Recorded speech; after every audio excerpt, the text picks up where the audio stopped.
Hello and welcome back. So glad you could join me today for what is probably going to be a pretty long stream, guys. I'm not even going to rush it today. Don't need to go anywhere.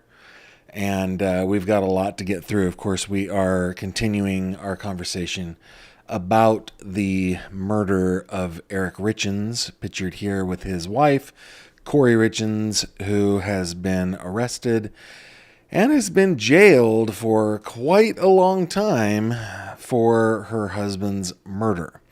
In our last live stream, we covered this case, and one of the viewers from that stream reached out to me and gave me a whole bunch of content, a whole bunch of stuff for me to go over. Most of it is public anyway, right? But I hadn't gotten it. The exchange system in Utah is kind of expensive to get these things, and I really hadn't gone through everything. So I'm very, very grateful for her for doing that, making it possible to really dig into this case. Before we dig in, though, I just want to acknowledge that today is Memorial Day here in the United States of America. Memorial Day, for those of you outside the States, is a day that as a nation we commemorate those members of the United States Armed Forces who have given their lives in service of their country. I am blessed to be able to say that all of the people that are in my circle who have served in our nation's military branches have survived just fine. That includes two grandpas who served in World War II. That includes my father who served during the Vietnam conflict. It includes my brothers and sister-in-law who served recently, including two who serve now. Very, very grateful that hasn't touched my family, that death in war has not touched my family. But I thought that I would, just acknowledging the day and how important it is, I want to share with you just a little conversation that I had yesterday. Yesterday, I spoke with a man who I've known for 5 or 6 years now. He's 89. He'll turn 90 years old in August. He's kind of reminds me of my wife's grandfather, so I really enjoy him. Being 89, he was born in 1934, making him too young for World War II. Obviously, when we entered the war, he was 7 years old. And later, he went to Europe. I think he said 1957, spent some time in Belgium, France, Switzerland, Germany, and Holland. And indeed met the love of his life in Switzerland and married her. And they raised their family here in the United States. Anyway, we were talking about what Europe was like post-World War II in the 1950s and early 60s, and he was telling me all about it. And I said, well, it's just so amazing. You're so fortunate to have been able to live there and live at a time where you didn't have to risk going to war. And he told me he had a brother who was 12 years old when he was born, who went to Europe to fight the Nazis and died in Italy. And so he would have died sometime between December of 41 and middle of 1945. So you guys know I'm not good at arithmetic here, but what are we talking about here? We're talking about 80 years, right? For 80 years, he's mourned the loss of his brother. So happy Memorial Day to you all. So thankful for those of you who have served, and deeply grateful for those who gave the ultimate sacrifice. Okay. Let us dive. Oh my goodness. Tiger 3 said, my grandfather died in Auschwitz during World War II. You really got me there. Fell out of the watchtower. That's terrible. That is terrible. Okay. Let's dig into our first document. And I'm not going to be going in chronological order here. I want to share with you an order from the 23rd. So this would have been Friday, I believe. So on May 20th, 2024, for the reasons stated on the record, the court granted the motion to withdraw filed by Sky Lazaro, Jamie Thomas, blah, blah, blah, of the law firm Ray Quinney and Nebaker, PC. Ms. Lazaro was ordered to remain as counsel of record during the brief period between May 20 and the appointment of the new counsel. And we talked about this in our last video, and I speculated that the reason that Sky Lazaro and that team withdrew was probably due to money. Well, it turns out that is the case. The court finds defendant is indigent. During the May 20 hearing, Ms. Lazaro, represented defendant, does not have access to financial resources sufficient to retain private counsel. Moreover, Ms. Lazaro represented that she could not provide additional factual detail regarding defendant's resources or lack thereof without revealing attorney-client privileged information. The court finds Ms. Lazaro's representations, which were made in her capacity as an officer of the court, to be reliable. So, blah, blah, blah. The court goes on to basically say we are going to appoint counsel. And they did appoint counsel. Ms. Lewis and Ms. Nestor are the people who were, what do we call that? They appointed as counsel for Corey Richins. I did some just basic research here, of course, guys. I'm not really digging in on this so much, but Catherine N. Nestor and Wendy M. Lewis have a law firm called Nestor Lewis. And honestly, looking into their backgrounds, they appear to be competent lawyers. They appear to be very, very experienced defense lawyers. And to me, this is important because not because I believe that Corey Richins is innocent, but I believe Corey Richins is guilty and therefore really needs good counsel in order to ensure that when she is convicted of this, which I believe she will be, that she remains convicted of it, that nothing happens on appeal that would cause that to change. So we are, I'm actually happy about that, Tiger.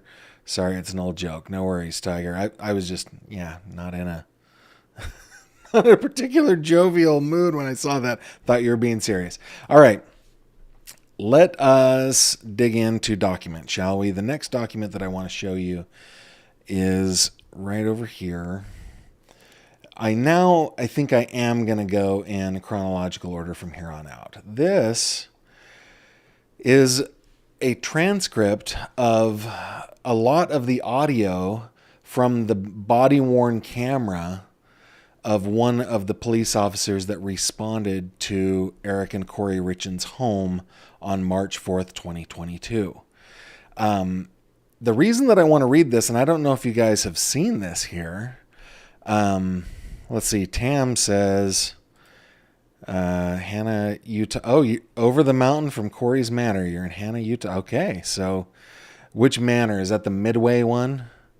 Not sure where Hannah, Utah is, and I hardly ever get stumped in northern Utah geography. But anyway, glad you're here. Thanks for being here. Okay, so the reason that I want to show you guys this is, to me, there is some evidence that Lisa Darden, and this is just my opinion, that Lisa Darden was in the know. I can't say that for sure, but I want to go through this. It does seem like a long document at 39 pages, but we can go through it pretty quickly because it's on court transcripts. Okay. All right. So, Deputy Wynn, and by the way, I kind of skipped over this. There's basically about a 15-minute transcript, and then there's about an 11-minute transcript with about 20 minutes in between. And my guess is that redacted part that is not included in here, well, it's not redacted, it's just not included, probably had more to do with the case. And this transcript is the times that Mr. Wynn was talking with Corey. And if you guys have read this already or seen this already, you'll have to forgive me, but I think this is important. Okay. Ma'am, do you want to come out here? What's your first name? What's your first name? Corey. And you guys can follow along. I'm not going to say names here. We're just going to move along. Here, let me talk to you out here for a second. Let them do their work in there. Probably talking about EMT. So what happened today? Corey says, I don't know. He was just fine. We were fine. Okay. And when you say we were fine, what time did you see him when he was alert? We had a drink together at 9 o'clock to celebrate something at work tomorrow, which, by the way, we all know the day, the next day, she actually celebrated that thing at work. She went and had a party. Anyway, okay. Corey says, we went to bed. I went to bed with my kids. He went to bed in our bed. What time did you guys go to bed? 9:30. 9:30? Okay. Nods her head. 9:45. Okay. And then what alerted you to him today, right now? I just woke up. When I sleep with my kids, I'll just wake up and I'll go back to my own bed. And I just crawled over on his side and he was laying in bed. She nods her head. Okay. No, he was on his back on the bed.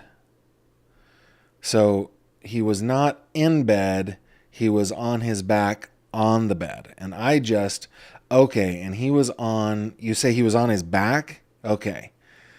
Where are your children? One's asleep in that room. 2 are awake with their ear to the door. I don't want them to come out. Please don't make them come out. Now, where are the other 2 that are awake? In the hallway bedroom. And where's that at? Right there, first one on your left. Okay. Is there any family members we can call right now? Yeah, I need to call my mom. I need to call my mom so bad. Okay. But I think I don't know. One and then inaudible on the phone. I don't know. Here. Okay. Can I call my mom? Yep. I'll give you a phone right now. Okay. I need to call his dad. He's going to be okay, right? Like I got in bed and then I just yeah, they're doing their best. Okay, ma'am. Here, you can use my phone. Hands the phone to Corey. Placing a phone call. Phone ringing. Voicemail. Hi, this is Lisa. Calling again. Hi, this is Lisa. Calling again. Hi, this is Lisa.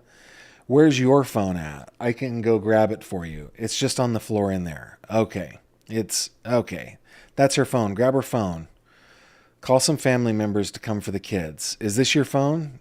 No, that's his. Mine's got a big red case. Okay. Will this phone work? Yeah. Because they'll probably... No, wait. No, that's not even his. I'm sorry. I don't know whose that is. I'm not sure whose... I don't know that we ever find out whose phone that is. Maybe it would belong to one of the EMTs. Oh, okay. Let me grab yours because they probably won't answer mine. It's not theirs. One should be on the floor from when she called 911. Officers working on Eric in the bedroom. We couldn't find it. You can keep using mine. Placing the phone call. Mom. Yes? Come to my house. Come to my house. What's going on? I don't know. Something's wrong with Eric. The police and ambulance are here. I don't know what's happening. He wasn't breathing, and I don't know. Who? Eric.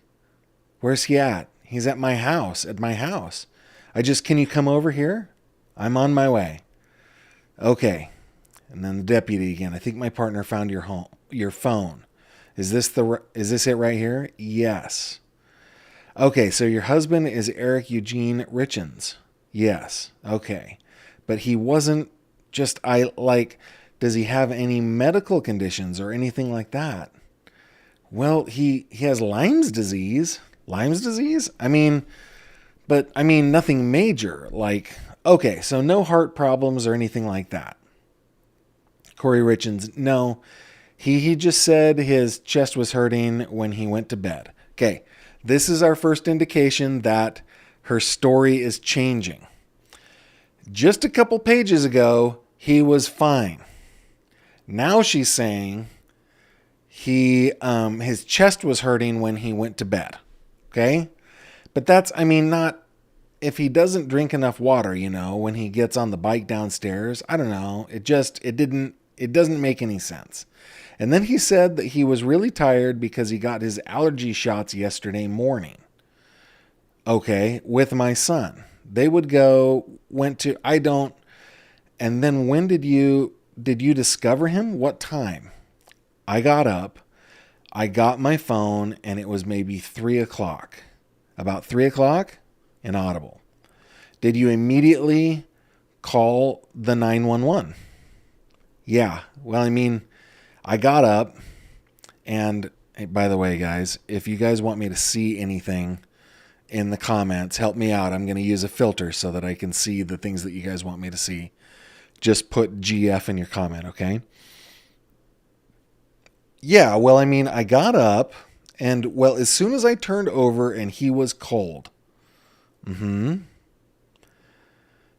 I just felt like something was wrong. So, I mean, I just put the blanket on him because I thought we keep our room cold. So and then I sat there for a minute and I just didn't feel like his, breathing or anything. And so I turned the blanket on.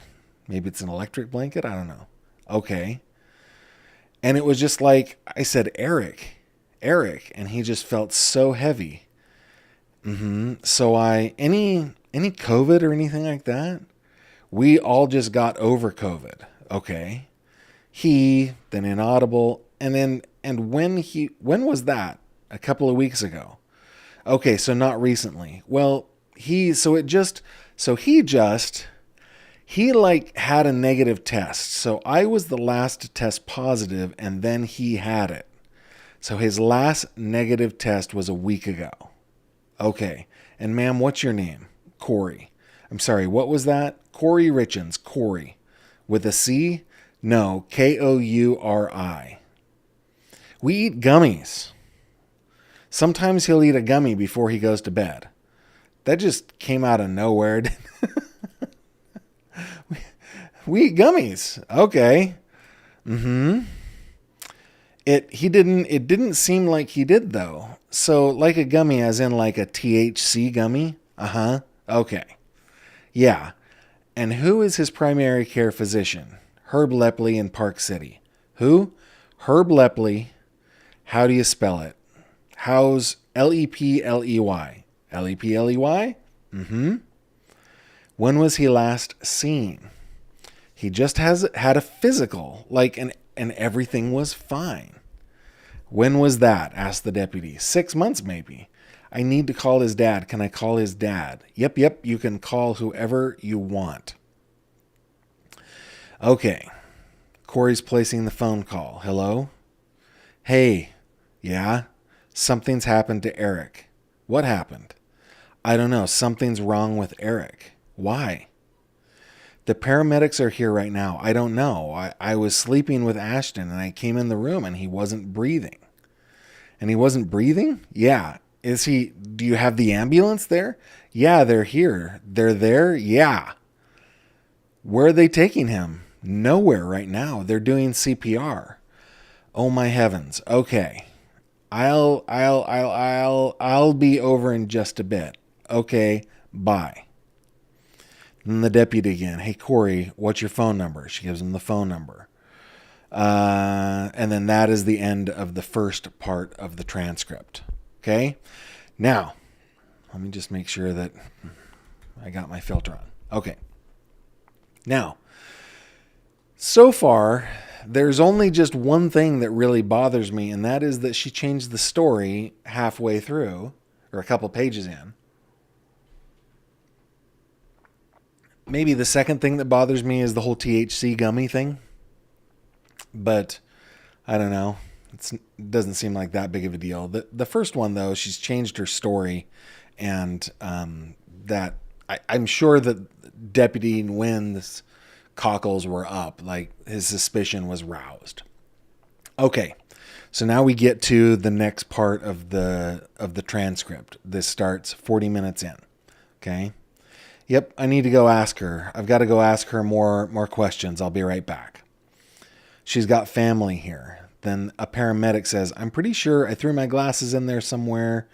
Deputy, there's a pair of glasses all the way by the bathroom floor.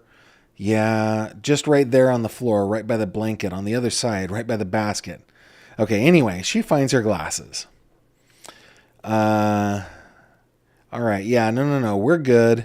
We're just waiting for our ME, OME, and our detective to show up. Yeah, I'm wondering if he had an aneurysm or something with all the blood. Okay, so I had a question about this, and you guys know that I have not been following this case since 2022. It's been pretty recent that I've really been diving into this case. And so I wondered about the blood.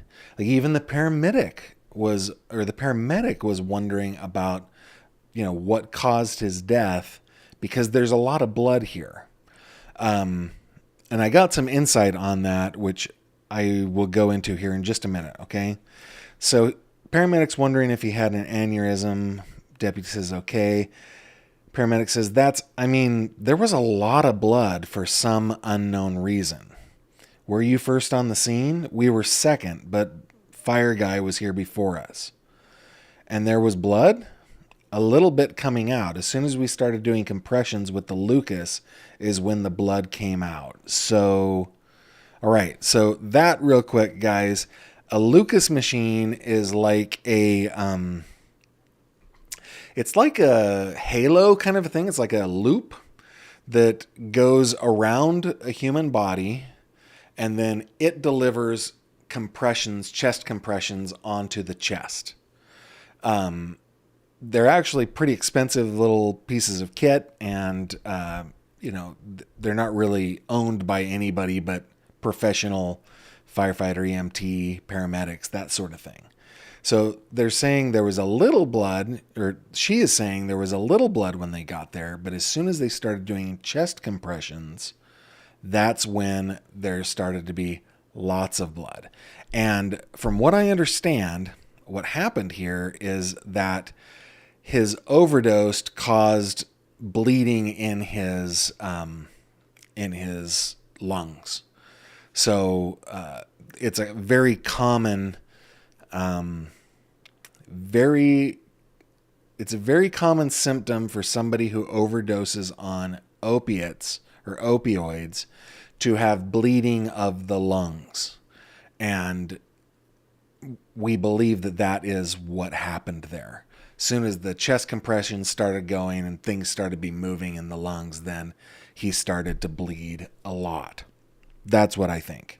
And that, I shouldn't say that I came up with that whole idea. That was shared with me by somebody who prefers to remain anonymous. Okay.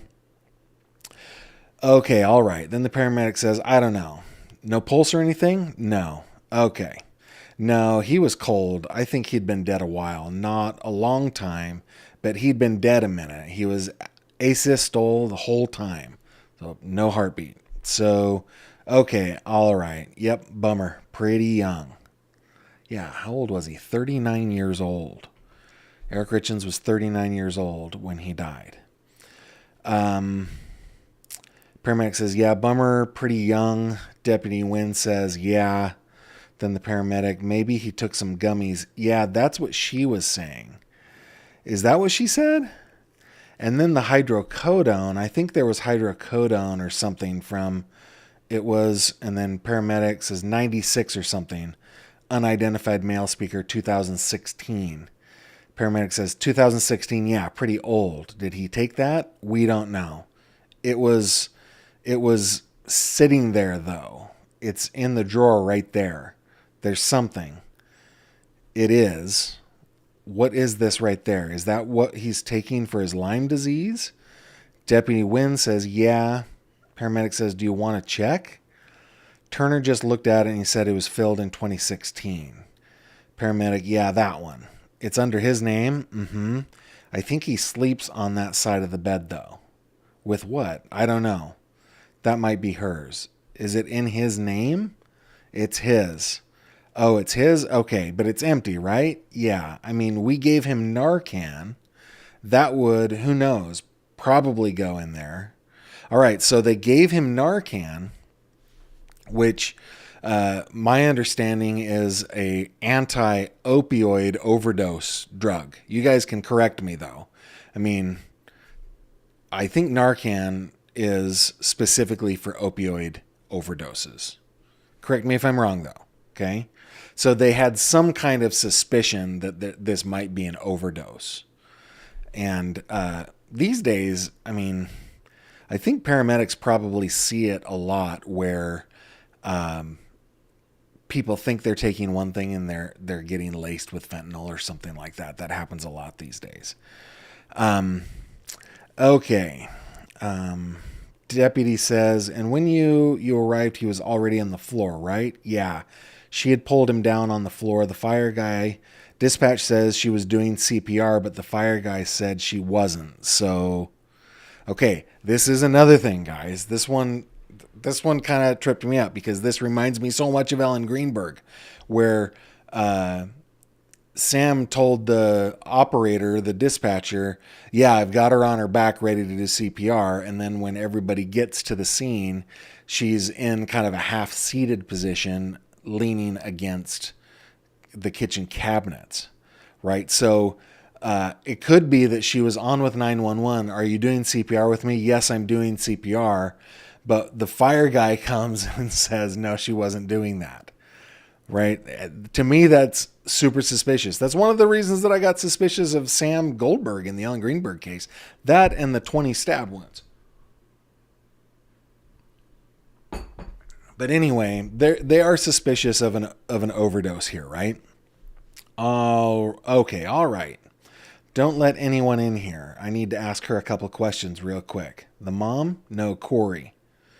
Corey, I'm going to need to ask you some questions real quick, okay? Has he ever been in the military? No. No?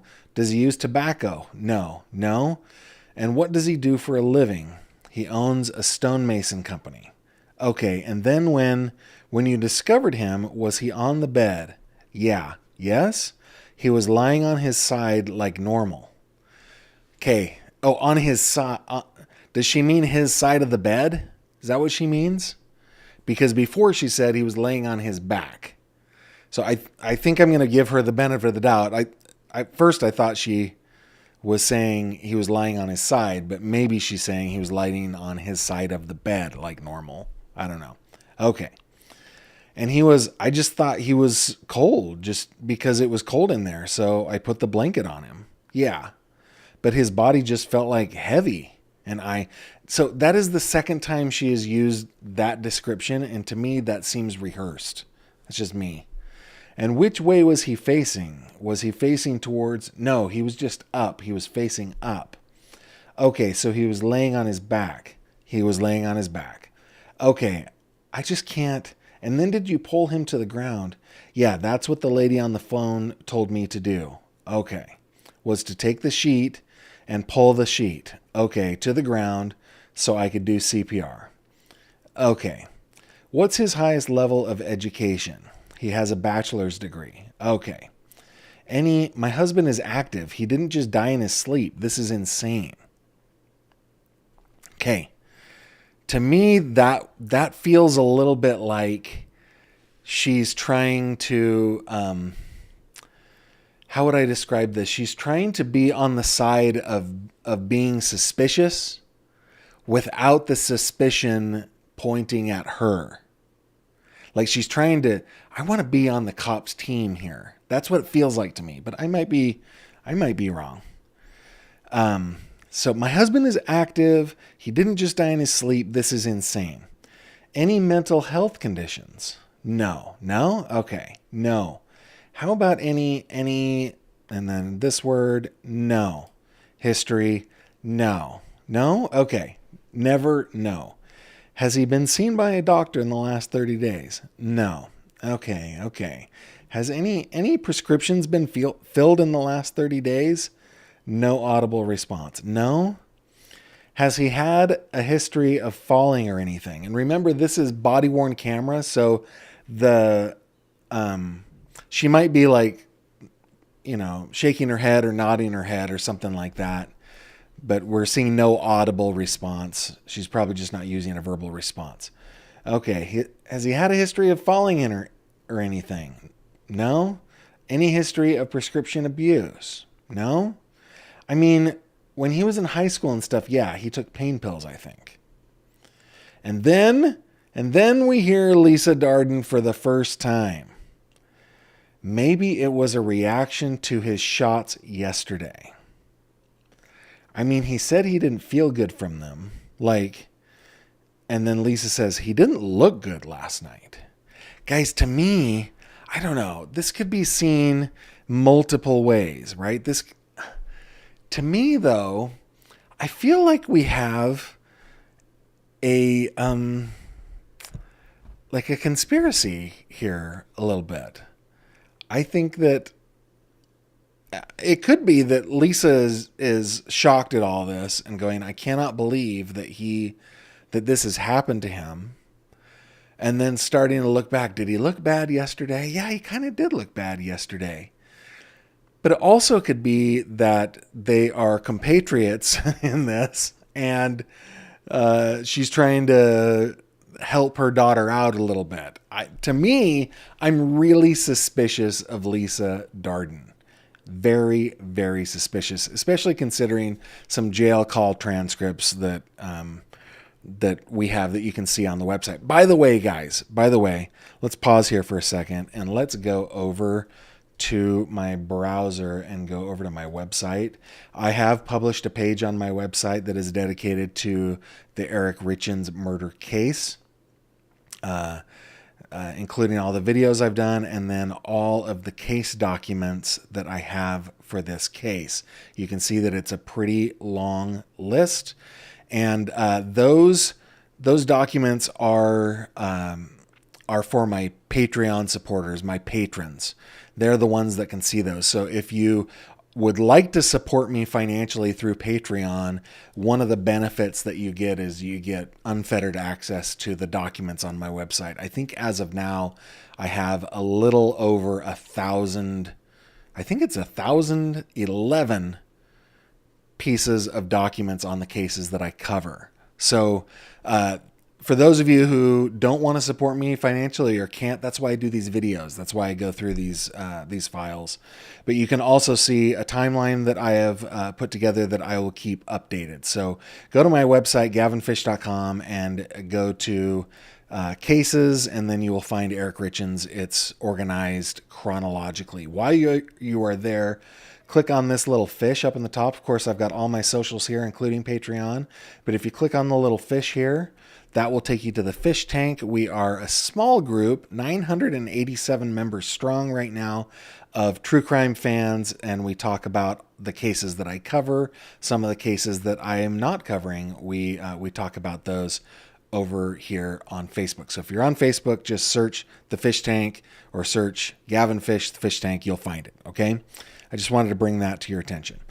Okay. Oh, you know what? While I've got you here, can we just take a moment and give a huge thumbs up to my moderators, Autumn and Jamie, who are on almost every single live stream.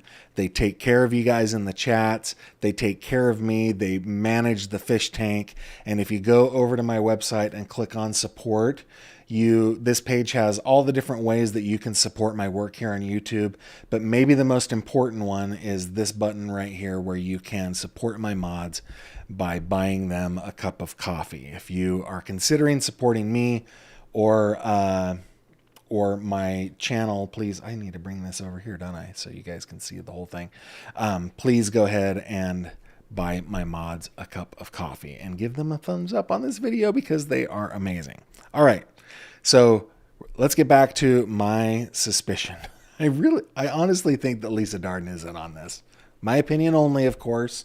Don't want to impugn her character or anything.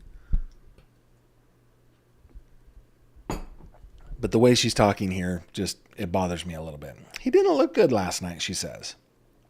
Corey says he looked pale last night. And I asked if you were okay. And he said, yeah.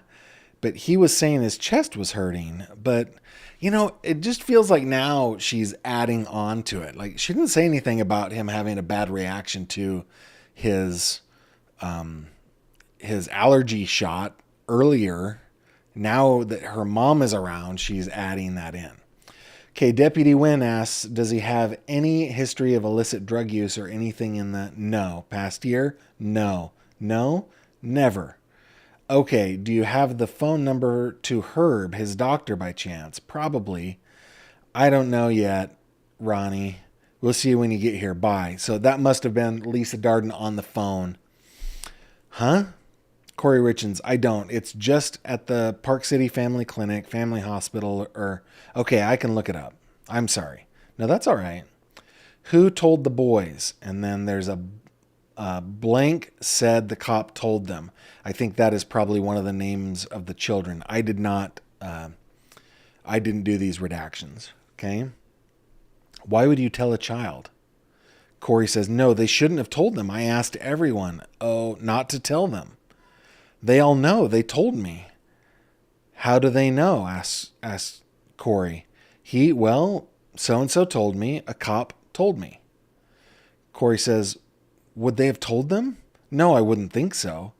We were in there. So we were maybe the fire department? Do they know? Maybe they, yeah. Oh my freaking God. Oh, OMG, OMG, OMG. Oh my, OMG. Lisa says that number just kept ringing this morning. And I'm like, yeah, because we couldn't find her phone. I thought somebody called from a cell phone and then you Google it. OMG, says Corey. It says it's a spoofed number. I'm like, what? I'm going to go up there and these people. Mom, is the door closed to my room? Yeah.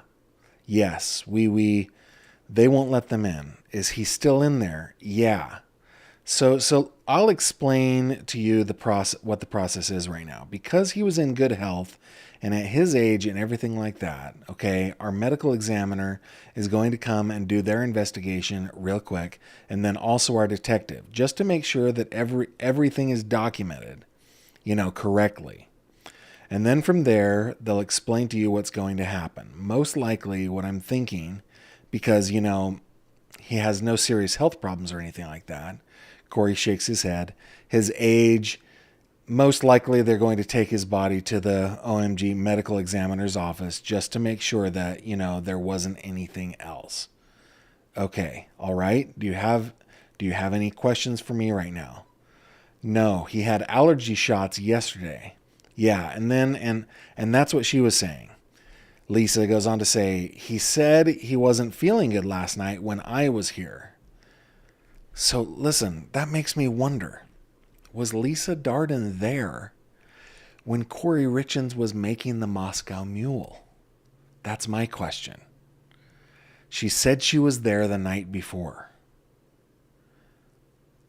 And she calls it last night. He wasn't feeling good last night when I was here. That makes me feel like she was there. Okay. Deputy Wynn, what kind of allergy shots do you know? Corey says he gets weekly shots. Lisa says him and his boy get weekly shots. Corey, they were both just feeling, Deputy Wynn, at like seasonal allergies? Yeah. Okay, seasonal. And where was that at? Park City. Park City. Family Medical? No, Jeremy Ranch, Granger Medical. Deputy Wynn, Granger. Okay. Corey, OMG, this can't be happening. This can't be happening. This can't be happening. It's fine. OMG, and then inaudible. Lisa says, I did. They're all watching TV. I said, you guys got to go back to sleep. It's 4:00 in the morning. Corey Richens, inaudible. Deputy Wynn, unidentified male speaker. Cameron's coming off. Then blah, blah, blah. Cam. Oh, Cam? Yeah, you need to go over there and let her into the Sallyport to get the van keys. Okay, so this must be a member of the medical examiner's office or the coroner's office. Okay, so leave this here with you. Yep, and then that is the end of that audio recording. All right, so now that we have finished that document, you guys know what I'm thinking. And just as a reminder so that you guys can help me with my filter, I'm going to go through the comments that have the GF and the filter because otherwise I'll probably not get everything. Pappy and Mimi says she sounds like Chad Daybell. Jamie, our amazing moderator. Sounds like she did not attempt CPR herself, or that blood would have appeared from her compression. A fine point, Jamie. A very good point indeed. Yeah, like it's when the Lucas machine started doing compressions that the blood started appearing, right? So she, like I suspect Sam Goldberg, was not doing CPR with the 911 dispatcher on the line. I just don't see that is even possible. Yep, Holly says the same thing. Yep. Isn't the increased blood a sign she didn't attempt CPR? Yep, Holly, you are correct. And then Jamie reminds me, as Narcan is for suspected opioid overdose. Jamie, do you know if there are any side effects of administering Narcan if somebody is not having an opioid overdose? I'm curious about that. Okay. Jay says, Gavin, it came out a couple months ago that there were people seen on camera going in and out of the house during the night before 911 was called. Corey was not alone that night. Was it her mom? Okay, that is a good question. Now, you saw the list of documents that I got here. I have scratched the surface, guys. I just am barely in a couple hundred pages of the thousands of pages that are in here. I suspect there are probably thousands. So yeah, it's possible that that her mom. I mean, for me, mom is suspicious.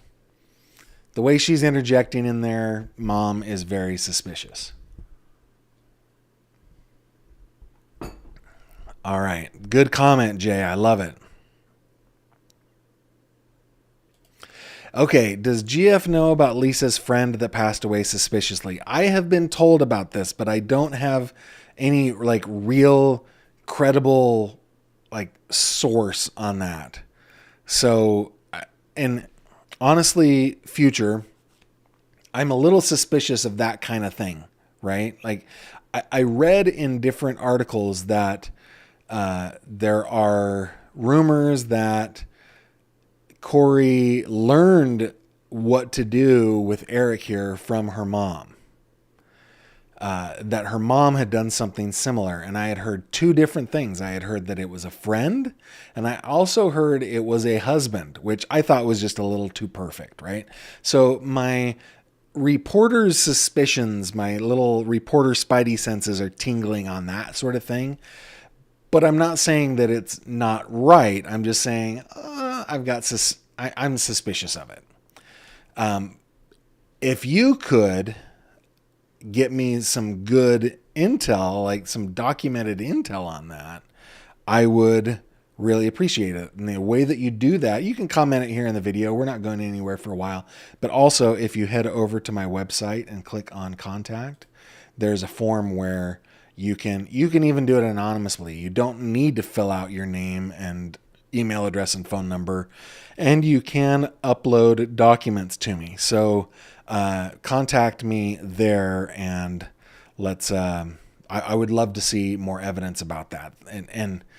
And I want to reiterate, the whole reason that I have all the stuff that I have is because of a viewer who is in the know and in possession of a lot of documentation, provided it to me so that I didn't have to go through, what is that system called Exchange in the state of Utah? I think it's called Exchange. But also, I think there's some things that they provided to me that are not on Exchange, which we're going to go through one of those next. All right. Let's see.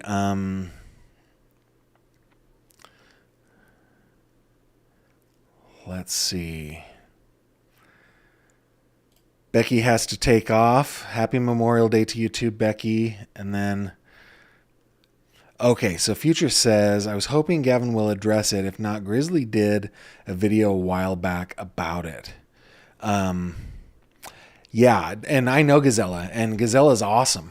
So yeah, send me a link on that, because Gazella usually has that stuff. Anything that she talks about like that, she has it backed up. So so yeah, please do that. And you guys found me because of her. That's awesome. Grizzly True Crime is an amazing, amazing channel. Yeah. Okay. Let's see, you guys are talking about that. Let's see. Pappy and Mimi says, GF, Narcan won't work on fentanyl. I did not know that. Fentanyl is an opioid, right? I'm trying to think. My chemistry is pretty poor on this. I need to look at the fentanyl molecule, but yeah, there are a lot of different reasons why one opioid would have, why a drug would have an effect on one classification of opioids and not on another. So maybe they were just thinking that he was ODing. Let's see. Jamie answers my question. Gavin, no, Narcan is very safe for most people. It's only going to block opioid receptors. It wears off quickly though, and a patient can revert back to overdose symptoms. It can be given every 30 minutes or so.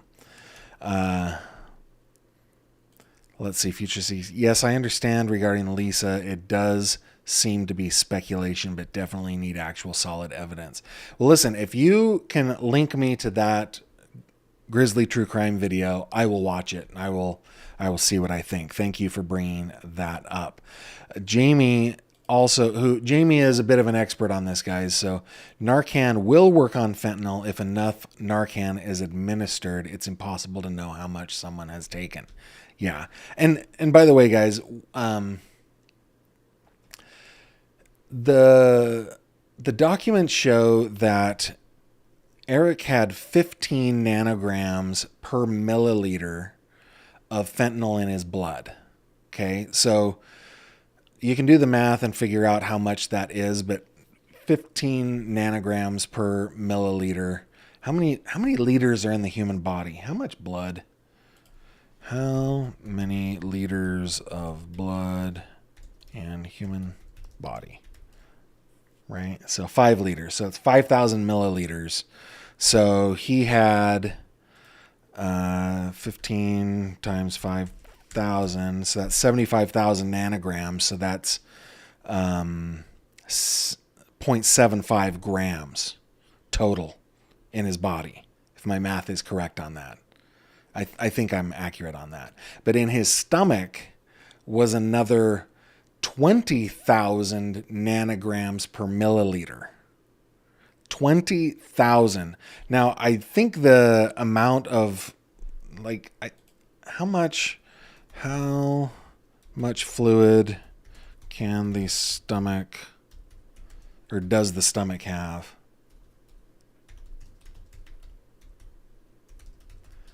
So it can stretch to, it can hold as much as 4 liters, which is 75 times its empty volume. So let's just say 4 divided by, hold on. Help me with my math here, guys. 4 divided by 75. So that's 0.05. Yeah, so we're talking 500 milliliters. Is that what I'm thinking? Anyway, it was, I guess what I'm getting at, very concentrated dose. Very, very concentrated dose. And Future just sent me a message on the website with a link to that video. Thank you very much, Future. I will check that out. I enjoy watching Gazella's videos. And thank you very much to Amanda Brattle for the super chat. Amanda says, Gavin, all the evidence points toward Corey. I find it hard to believe her innocence. Thank you from the UK for your factual and well-researched videos. I appreciate you. I appreciate you, Amanda. Thank you very much. And I'm with you. I think there's a mountain of evidence against Corey Richins, this woman right here. And I think the reason that we are a year past her arrest and she still hasn't had a preliminary hearing is that she has had good lawyers working hard to get as much of that thrown out as possible. I think that's what that indicates. So, yeah,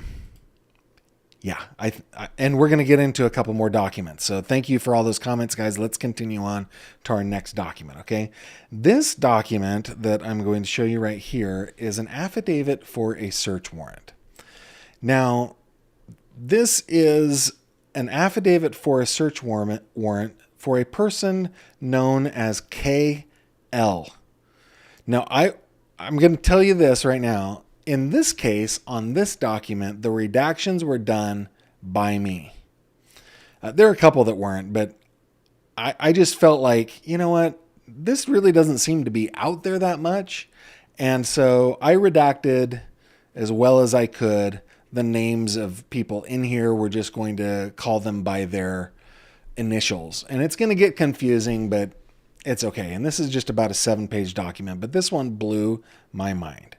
Okay, Detective O'Driscoll, who is the detective on all of these search warrants and so forth, writes that he has reason to believe that a person described as, we're going to call her KL, in the city of Park City, Summit County, state of Utah, there is now certain property or evidence described as any cellular phones currently possessed or used by KL.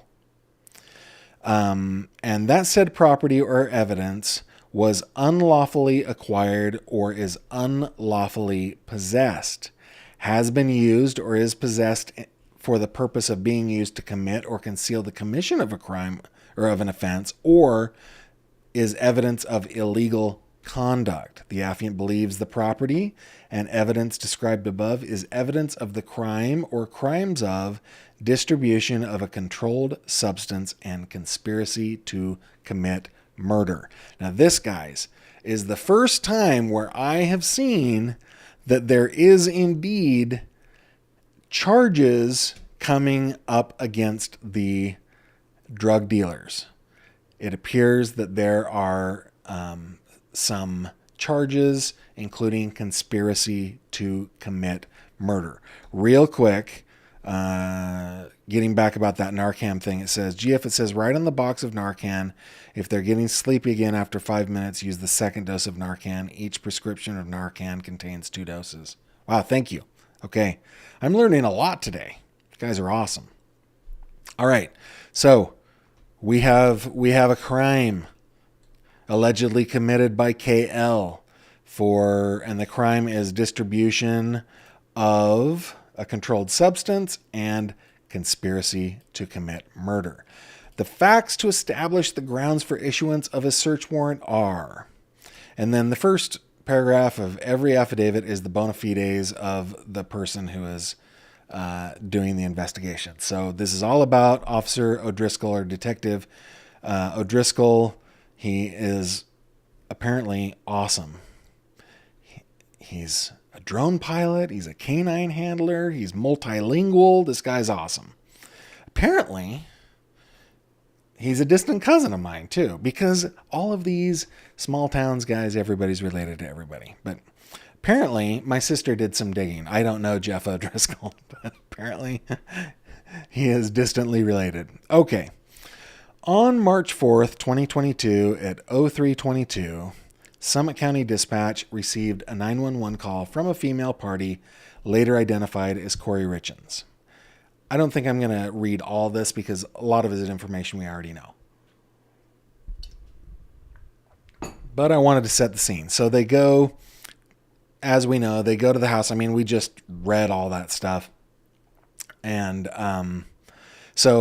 okay. After determining that Eric's death was not likely due to natural causes, his body was transported to the medical examiner's office to perform an autopsy. After approximately 3 weeks, toxicology findings from the autopsy were available. It was determined that Eric died from an overdose of fentanyl. When speaking to the medical examiner's office, the doctor indicated the level of fentanyl in Eric Richens was approximately 5 times the lethal dosage. The medical examiner stated the fentanyl was illicit fentanyl and not medical grade. Fentanyl, as you guys know, is an anesthesia drug, right? It is used by hospitals and anesthesiologists to put people under for the purpose of, medical procedures. So illicit fentanyl apparently is not as refined as medical grade fentanyl, something I learned again today. It was also the opinion of the medical examiner doctor that the fentanyl had been ingested orally due to the gastric fluid contents. And I'm not sure if it's going to say this. No, it's not. But there were, I just did simple math, and you guys know I'm not good at simple math. I cheated. When I was a kid, I had like the little calculator watch. I cheated all the time, and it shows. It shows. Same thing with typing. I always look at my fingers because I cheated. But anyway, it was described to me that the amount of fentanyl in Eric Richins' body was enough to kill most of Camas, Utah. Like, it was so much. So much. All of Summit County is what, like 40,000 people? So, yeah, she allegedly, wink, wink, First Amendment, all that stuff, dosed him for an army of elephants, apparently. Okay, getting back to this document. After receiving the information regarding the toxicology, a search warrant was obtained for Eric and Corey's residence. By the way, I have that search warrant on my website if you guys want to see that. During the service of that search warrant, Corey's phone as well as several computers were seized as evidence. Because of course they were, because hello, they're definitely going to do that. I'm sorry, real quick. My phone is buzzing. I need to turn this off. Okay. Warrants were obtained for all the electronic devices, and the information from those devices was downloaded in order to be investigated. You guys know that for the most part, when they are doing forensic examination of a phone, they're usually downloading the contents of the phone and doing a forensic examination of the software, basically, not the hardware. I mean, they also do forensic investigations of hardware, but it's atypical. Okay, when investigators went through the information from Corey's phone, it appeared several text messages around the time frame from March 1st through March 15th had been deleted, the time surrounding Eric's death. Several communications between Corey and CL were located. Now, CL, we've heard about CL before, right? And in this document that was given to me, it actually has her name on it. I have redacted, hopefully really well, but because I want to protect the case, right? Want to protect the case. All right. So several communications between Corey and CL were located. Through the course of the investigation, detectives began to investigate individuals close to both Corey and Eric Richins. During that time, CL was identified as being a housekeeper often used by Corey for her residential real estate business.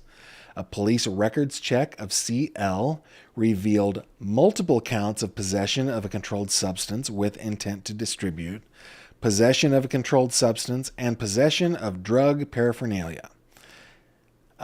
Talking about CL, also had charges of theft, DUI, burglary, and aggravated assault. Due to the fact the fentanyl discovered in Eric Richins was illicit fentanyl, it seemed plausible that CL was the source for the fentanyl. While conducting an investigation into who I'm calling CL, NB was identified as an associate of CL. NB has a chemistry degree and had been previously charged in Heber City with clandestine lab charges for operating a methamphetamine lab.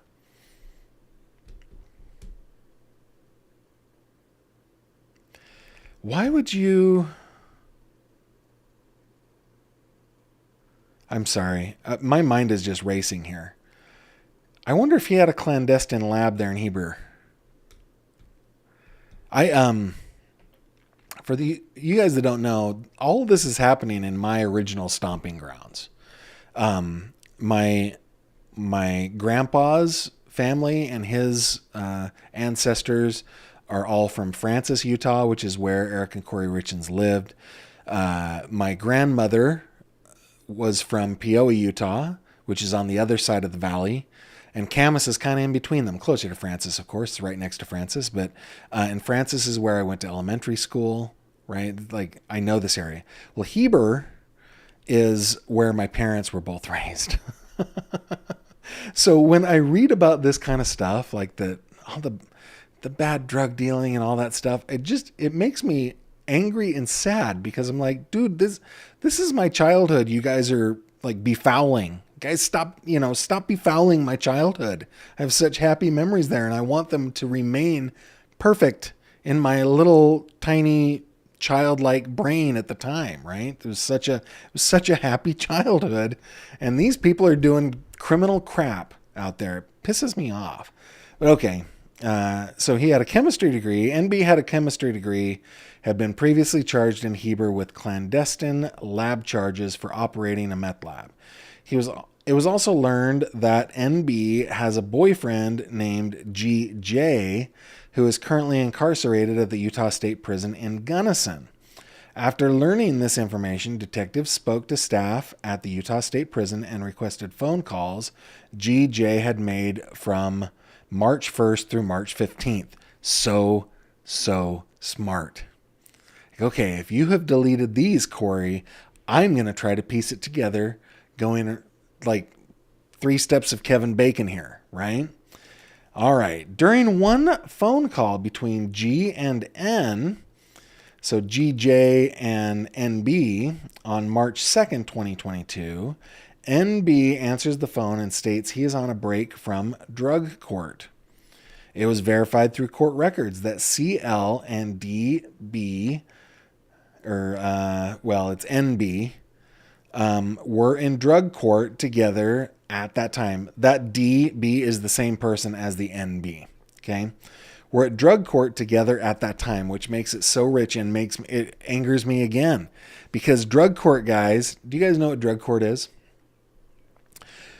Drug court is like probably the most important thing that happens in a county courthouse all across the Fruited Plains. Okay. My wife and I had a conversation with our son about this like 2 nights ago. Maybe it was last night. That people who are addicted to drugs oftentimes never make a bad choice. They get addicted to prescription drugs, and then they get dope sick, and they're not chasing a high. They're just trying not to be sick.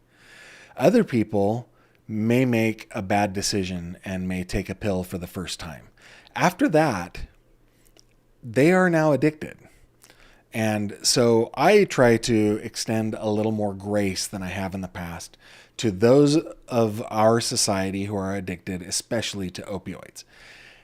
Drug court is for people who have been caught doing drug-related crime and are being given a chance to go through a system where they can be held accountable for their actions and kick their addictions, kick their criminal ways that they have developed because of their addictions in many cases, and become a productive member of our society. I have attended, as in my capacity as a reporter, I have attended drug court, and for me, it is like going to church. It is the best thing that is happening in any courthouse across the Fruited Plains. And like I was just saying about why you guys got to ruin my childhood home by doing all this crap in it. That's how I feel about this. They were in drug court. They had been given a chance, and yet they are doing all this crappy stuff that ends in the death of this guy right here. Yeah, like, you are befouling drug court, man. Stop doing that. It's infuriating. Okay. So court records show that they were in drug court at the time, both CL and NB. At 2:32 into the call, G says, "Tell C I say hi." So these are all people who know each other. A female can be heard in the background saying, "Hi, honey." G then responds by saying, "Hi, C." On March 3rd, 2022, this is the day, G called this phone number that is one of the phone numbers investigators identified as belonging to CL. G starts the call by saying, "Good morning, C." The remainder of the call is discussing a possible mutual acquaintance G knows in prison. On March 4th, G makes a call to NB. During the phone call, G and N are discussing purchasing an Xbox controller for G while he is in prison. N makes the comment he would pay for the controller. G then responds by saying, "You or C, one of the two." So it feels like maybe this is a little bit of payment for something that maybe G put together for them. Okay. N then responds by saying, "I tried giving that B $100 yesterday and say, hey, let me pay you back. I'm paying you back." She's all, "What the F, no, you keep it. I just made $1,000 selling effing fentanyl," or some S like that. That call between G and N occurred the same day Eric Richins died. Okay. What does this have to do with KL? We're getting to it. On 3/26/2023, detectives served a search warrant on CL's residence. During the search, a cell phone was recovered from CL's bedroom. A separate warrant was obtained to examine the phone's contents, and it was found to be a phone used by CL up until the end of March 2022, the month that Eric Richins died. Further examination of its contents revealed a text message thread between CL and her daughter KL on 3/7/22. 3/7 would have been 3 days after, right? I think that Eric Richins died on March 3rd, but the official date is March 4th.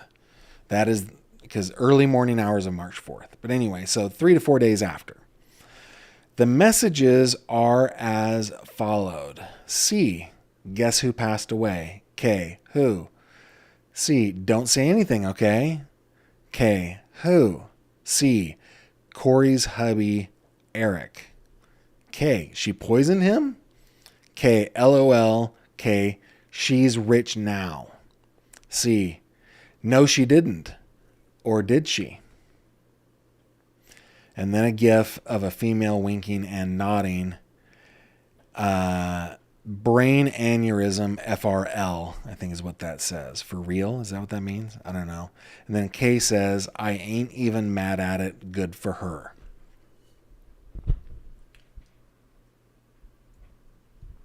Glad I had water. We are reading a lot today. Summit County detectives are aware that KL has a history of drug trafficking and is currently on federal probation for drug offenses. Based on the content and context of the messages, it is believed that KL had previous information or discussions concerning Corey Richins poisoning her husband. Due to the fact that the above messages were located on CL's phone, a search warrant is being sought for the seizure of KL's cell phone to determine what knowledge or involvement she had in the death of Eric Richins. Wherefore, your affiant prays that a search warrant be issued for the seizure of said items in the daytime. Okay? That one just blew my mind. These detectives, man, I just want to give them the slow clap, standing slow clap. They are doing really good work going from piece to piece to piece to piece of the puzzle. They're doing a great job. Kathy, let's get a picture of Eric up here real quick. Kathy says, Gavin, I graduated drug court in Arizona 25 years ago. Best thing to ever happen to me, as I've been enjoying a healthy and happy life ever since. Thanks for singing its praises. Kathy, that makes me really happy. That makes me really happy. I love drug court so much. And I think the failure rate is probably pretty high because they're fighting a dragon that is really powerful and big. But for those that they save, like you, Kathy. It is 100% worth it. I am very happy for you, and I'm glad that 25 years later, you're enjoying that happy and healthy life. Good for you. Thank you for sharing that. Okay, so that was the second document I think I wanted to show you. That was the third document, I guess. All right. The fourth document that we're going to go on. How long have we been at it? An hour and 10. Yeah, this is going to be a long one, guys. The fourth document that I want to show you guys is this one. This was filed on, what day was this filed? Give me a second.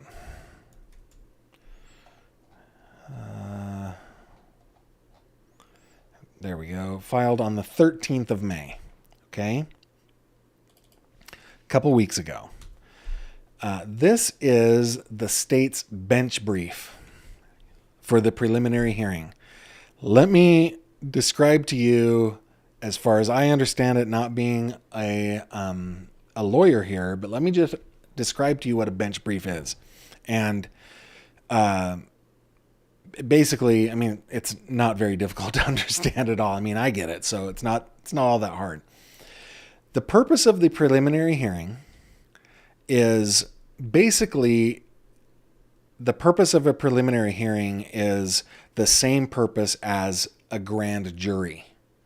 Some states or some jurisdictions use grand juries. Some of them use preliminary hearings. Okay?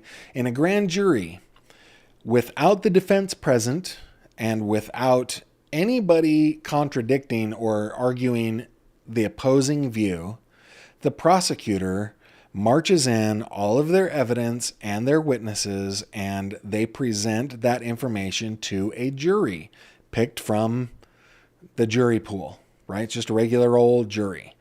They present that information, and the jury will go, yeah, I think there's probable cause to indict. And with that indictment, it will move to the next stage in the legal process. Okay? That process is very similar to a preliminary hearing, though there are important differences. The purpose is the same. Can we prove to somebody that there's enough probable cause to move forward in the case? And if so, that somebody will tell us we can move forward in the case. In a preliminary hearing, that is a judge. It is usually a low-level judge. In the state of Pennsylvania, that is what is called a magisterial district judge. In the state of Pennsylvania, everything starts at the district court level. And then after the preliminary hearing, if there's enough probable cause, that judge will say, we're gonna hold it over for the Court of Common Pleas, which is the next level of court. Okay, so the same thing is happening. Maybe the mechanics are slightly different, but the same thing is happening in Summit County, Utah. There will be a preliminary hearing where the prosecution will present to the judge all of their evidence, not all of their evidence. They'll present their evidence and their witnesses sufficient to establish probable cause. Now, during that time, the defense also has the opportunity to question witnesses, but they don't have an opportunity to put on a defense. All we're asking the judge to do is to determine if the prosecution has made the hurdle getting over that barrier, that probable cause barrier. And if so, it moves forward. If not, it does not. And the whole argument that has been happening leading up to this point when Sky Lazzaro left, and now we've got new lawyers, is just leading up to that preliminary hearing. And guys, typically, preliminary hearings happen within a couple weeks of arraignment. Like, it does not take a year. It only takes a year when you have got a bulldog of an attorney working on your behalf, trying to get evidence, witnesses, and so forth thrown out so that the judge can't consider them when determining if there's probable cause or not. The other thing that and this is probably like a side benefit, is people from Summit County or some other county in Utah are going to be impaneled on a jury, And by doing a preliminary hearing, that is all public. And so I think a lawyer wants to keep as much out of the public consciousness as possible. But that is just kind of a side goal, I think. Okay. So let's head back over to the document. I didn't even tell you what this is. Okay. So I've told you what a preliminary hearing is. The state's bench brief is simply a document that they give to the judge, and that the judge has it and basically can follow the state's case in that brief.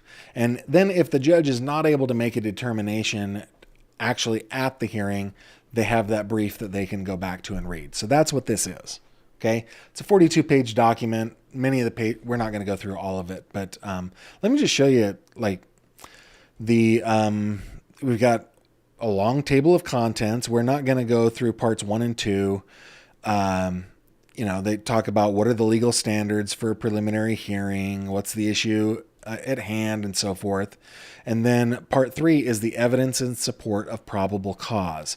And they have got so much here. So what I would like to do is read basically pages 3 through 30, because I think we find out some new information there. So let's go ahead and dig on in. So we're going to start right here. Okay. Evidence in support of probable cause.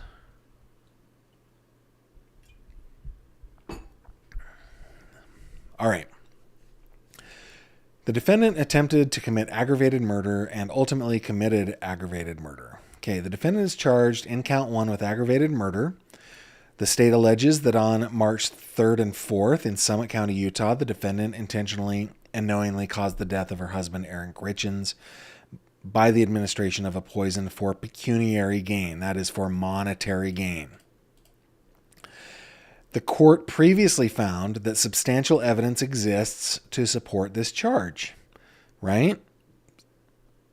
Let's see, I'm not sure what document I would go back to. Okay, but let's just take it at face value. And I don't have the exhibits in this brief, okay? The substantial evidence standard is a higher standard than probable cause. Accordingly, the court may bind over count 1 by taking judicial notice of its previous finding. Notwithstanding, the state will present evidence at the preliminary hearing that will support probable cause determination for count 1. The defendant is charged in count 2 with attempted aggravated murder in violation of these statutes. The state alleges that on February 14th in Summit County, the defendant attempted to cause the death of her husband, Eric Richens, by administration of a poison for pecuniary gain. Again, monetary gain. And this is the whole sandwich thing, right? In this bench brief and at the preliminary hearing, the state will present evidence that will support a probable cause determination for count 2 before presenting evidence regarding count 1. Chronology is important to a complete understanding and analysis of the preliminary hearing evidence and the reasonable inferences that the court may draw therefrom. That evidence will show that the defendant attempted to murder and ultimately murdered Eric Richens using fentanyl she purchased from witness 4, who I believe we all know as CL. The witness did so for pecuniary gain because she was in financial distress. She also did so because she planned a future with her paramour after divorcing Eric Richens. And divorcing Eric Richens would leave her without any proceeds from his business and possibly without custody of their children. This is their argument, right? Okay. The defendant was in financial distress before Eric Richens' death. The defendant and Eric Richens were married on June 15th, 2023. Just prior to the wedding, the defendant and Eric Richens entered into a premarital agreement. By the way, that also known as a prenup, right? So we can go over to my website. Let me pull it up here. And that prenup, guys, I think is the very first thing in the case docs right there. Okay. Okie dokie. One of the prenup's provisions was that Eric Richins' premarital business, CNE Stonemasonry LLC, would remain the sole property of Eric Richins regardless of any commingling of marital funds, quote, except that if husband should die prior to wife while the two are lawfully married, husband's partnership interest in said business shall transfer to the wife. So the only way that she gets access to his business is if he dies while they're still married. Ms. Carrington, this would be one of the state's witnesses, a forensic accountant, will testify that the defendant bought and sold property in South Carolina and elsewhere for a few years following the marriage. However, the defendant began an entirely new enterprise on April 26, 2019, when she formed and registered K. Richins Realty LLC, known as KRR, a single member limited liability company in Utah.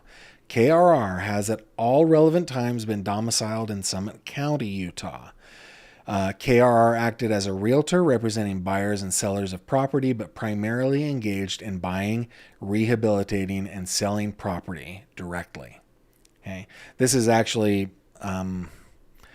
this is a strategy that a lot of people who do real estate investment do in order to save some money on commissions and so forth. They will become they will become a realtor. They'll pass that realtor's exam. They will join a company and then eventually get enough experience that they can be their own broker. So it appears to me that Corey was a broker of record probably, and that's what KRR was. And, you know what's kind of funny about this? Not funny, haha, but funny, interesting, is that real estate is so hot in Utah right now. It is so hot in Utah right now that had she just focused on representing buyers and sellers of real estate, she would be rich. She would be just fine. Instead, she decided to, go down the route that we all know she went down. Okay. In March 2019, just prior to forming KRR, the defendant used a durable power of attorney to obtain a $250,000 home equity line of credit on Eric Richins' premarital home. That was his home before they got married. The Willow Court Francis home. Ms. Carrington will testify that the defendant periodically used this line of credit to fund various expenses. The first draw occurred on March 2019 in the amount of $60,000, then beginning in August 2019 and continuing through June 2020, 50 draws in various amounts between $280,000 and $21,000 were posted to the account. These draws coincide with the remodel of a property the defendant acquired in Heber City in August 2019. That, I don't know that it is, but that might be that like $2 million mansion in Midway. But it might be another house. Who knows? Okay. Thereafter, KRR seemingly experienced extraordinary growth. In 2020, the property holdings, KRR is hard to say. So let's just say her company's property holdings grew to 5 properties valued at $2 million. So maybe that Heber City home was not the one I was thinking of. The defendant, through her company, borrowed money from hard money lenders to fix and flip these properties and to support her lifestyle and expenses. We all know what hard money is. It is short-term, high interest rate, usually from private parties kind of money. Okay? Ms. Carrington will testify that these loans contained costly interest rates and onerous repayment terms. By 2021, KRR outstripped its financial resources. By mid-2021, the company responded to the need for more cash by borrowing high-interest, fast money loans in which a certain amount of accounts receivable would be sold in exchange for an immediate lesser sum. I'm trying to remember is that called factoring? Is that what that is? Where you sell future receivables? I can't remember. It's been a long time since I even considered anything like that. Hey, let me just say, everybody, life is much better and a lot a lot less complicated. I was talking with Autumn and Jamie about this not too long ago. Life is better and less complicated when you have no debt. Okay. Now I realize, like, I'm a business person. I totally get it. Sometimes you got to borrow. But life is way better when there's no debt. Okay. So reading this, as we're reading this, don't take this as like a business plan that you should follow. This is terrible. These are terrible business practices. Corey was a terrible business person. Okay. She took risks she didn't have to take.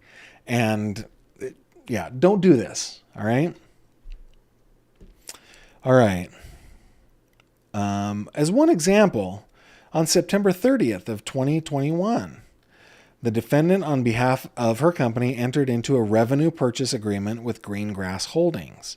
Under that agreement, she sold $87,000 of future earnings for $60,000 cash immediately and was obligated to pay $5,438 a week. What is I could calculate that interest rate, but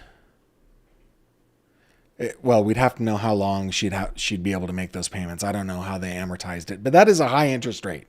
Okay. That is very expensive to get $87,000 to get $60,000 is very expensive. After paying approximately $21,000, so what is that? Not even 4 payments. The defendant stopped making payments, defaulted, and was sued by Greengrass on December 9th, 2021. Yeah, so what is that? 6 weeks? The lawsuit was like she made payments for 3 weeks, maybe 4 weeks, and then 2 weeks later was sued. These are not good business practices, everybody. Over here. Oh, Autumn, I didn't even see your super chat. Thank you, Autumn. You're amazing. And then Michi's Crochet Nook. Michi says, thank you for all your hard work and time sitting here crocheting away, listening in. Don't forget your thummies. Well, crochet away, Michi. And thank you very much for that super chat. I deeply appreciate it. Let me go back to my filtered view here real quick. Okay. Ms. Carrington will testify that by late 2021, Corey's company debt obligations ballooned and its required debt payments increased to an unsustainable level. The defendant made numerous payments that her bank either overdrafted or returned unpaid due to negative account balance. During this period, the defendant spent $205,000 to $368,000 per month on debt obligations. Can you imagine a 300 GER per month debt service? Oh, that is painful. Oh my goodness. Okay, her debt obligations increased faster than her revenues, of course. These circumstances created chaos in all her financial accounts. See these exhibits. All right, on October 1, 2020, Eric Richins first learned of the existence of the HELOC on his home. On that day, Richins happened to go to the bank where the bank representative informed him of the fully advanced $250,000 HELOC and 2 maxed out credit cards. Oh, listen, guys. Uncle Gavin here with you, okay? It's your Uncle Gavin. Coming from a man who has been happily married, thick and thin, broken flush, 25 years almost. I should stop saying that. For 24 years. The only secrets you should keep from your spouse are things like the surprise party that you are planning for him or her, or that her parents are going to be here and surprise her for something, or I don't know, that you got a raise and you want to take her to dinner to tell her about this something like that, right? Do not ever, ever, ever borrow money without your partner knowing about it. 250 large? Are you kidding me? Oh, this is wow. Plus 2 maxed out credit cards. I wonder what those credit card limits were. They probably weren't low. Moreover, handwriting expert Matt Throckmorton, best name ever for a handwriting expert, opined that there is a strong probability that the initials purported to be that of Eric Richins throughout the durable power of attorney that the defendant used to obtain the HELOC were not made by Eric Richins, but rather were forged, which would probably mean that a notarization was forged too. Ooh. A short time later, on October 14th, 2020, the defendant text messaged her best friend, "I don't know what to do. If he thinks I owe him money, then that's fine. I'll pay whatever he thinks, and then I'm out. It's getting a little out of hand." A little out of hand? You owe $368,000 a month in debt service payments, madam. If he thinks I owe him money. Yeah, he probably thinks you owe him money because you stole that money. You fraudulently got it on his home. The home that he brought into the marriage. Wow. Okay. The best friend asked, "How much did you take out?" And the defendant said, "A lot." The best friend further asked, "How long do you think it would take to pay Eric back?" The defendant replied, $250K. It will take me a couple of months until my investments pay out, so I gotta be top-notch careful. He's totally going to, I feel like, and then S will hit the fan. And there's nothing more important to me than the boys and making sure custody is always going to be at least 50-50. And if he digs and finds something, I don't want him hiring some expensive attorney to fight for the kids or something. Wow. Here's an idea. Don't steal from your spouse. Honor and respect your spouse. Make sure your spouse is your best friend and your number one partner. It's that easy. Don't pull this crap. This is terrible. This is like I'm watching a movie. Okay, based on this text message exchange, the court may reasonably infer that Eric Richins confronted the defendant about the HELOC. Ms. Carrington will testify that at this time the defendant had no investments with which to repay Eric Richins and would be unable to repay $250,000 in a couple of months. On the day of Eric Richins' death, the HELOC was over advanced at approximately $254,000. Wow. Let me go to a couple of... Amanda says, the recent audio release from Corey is only to serve herself. Could this be brought in as evidence to show her mindset? Oh, 100%. Absolutely, 100%. Yes. And Autumn, we did. We made it to 71,000 subscribers. That's pretty fun. That is pretty fun. Growing like a weed, my grandpa might say. Okay. Ms. Carrington will testify that on November 29th, 2021, while facing unserviceable loan obligations and having recently defaulted on the Greengrass loan, the defendant used hard money lenders to acquire 3 new properties. Dude, those hard money... She must have presented herself really well. Because hard money lenders typically don't pull credit reports, right? And hard money, by the way, is a tool that can be used in the real estate business, especially the short-term real estate business. It's not like these hard money lenders are, Chili Palmer out there shooting out kneecaps and stuff like that. There are legitimate business people that are hard money lenders. But I'm guessing the only way that she could get money at this point was hard money. And I bet, being married to Eric Richins and knowing his business and, seeing her probably drive up in her nice car and all that stuff, they probably were like, oh yeah. And plus having a note on a deed on the property that she would be using their money for helps and so forth. But man, she has all this stuff and now she's digging herself in deeper. Okay, these acquisitions, the 3 new properties, collectively totaled over $1.1 million in loan obligations and did not involve any of the defendant's own funds. Wow. In December 2021, the defendant's financial distress reached an unsustainable level. You think?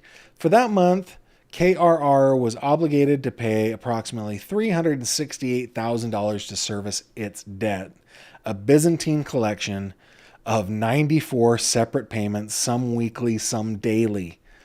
Whoa.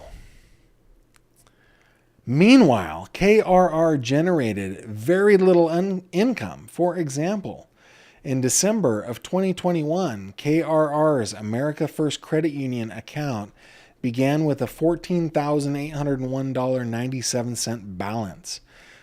During the month, $216,968.13 entered the account, while $254,290.70 exited, leaving an ending balance of $22,000. In the 5 months preceding Eric Richins' death, the defendant sought to withdraw over $300,000 from this account, for which there were insufficient funds.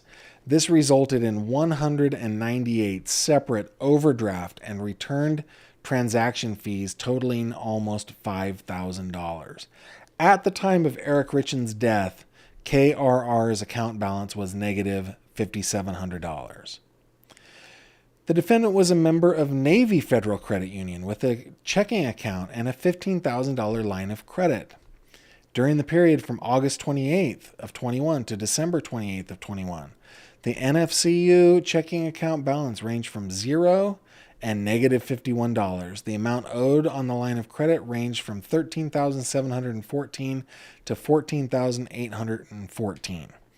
During that time, the defendant wrote 7 checks from this account, totaling $36,600 payable to herself or KRR. NFCU returned all 7 checks unpaid. On the day of Eric Richins' death, the defendant owed over $3.1 million. She had recently defaulted on one loan and was struggling to avoid default on others.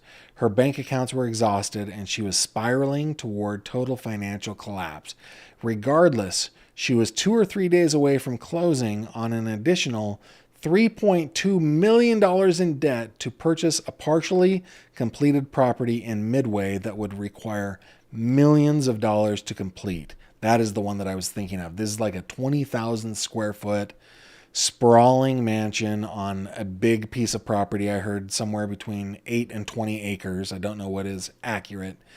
And it was unfinished. So she was going to go in, apparently, renovate it and sell it for more. It's so unwise. Millions of dollars that the defendant did not have.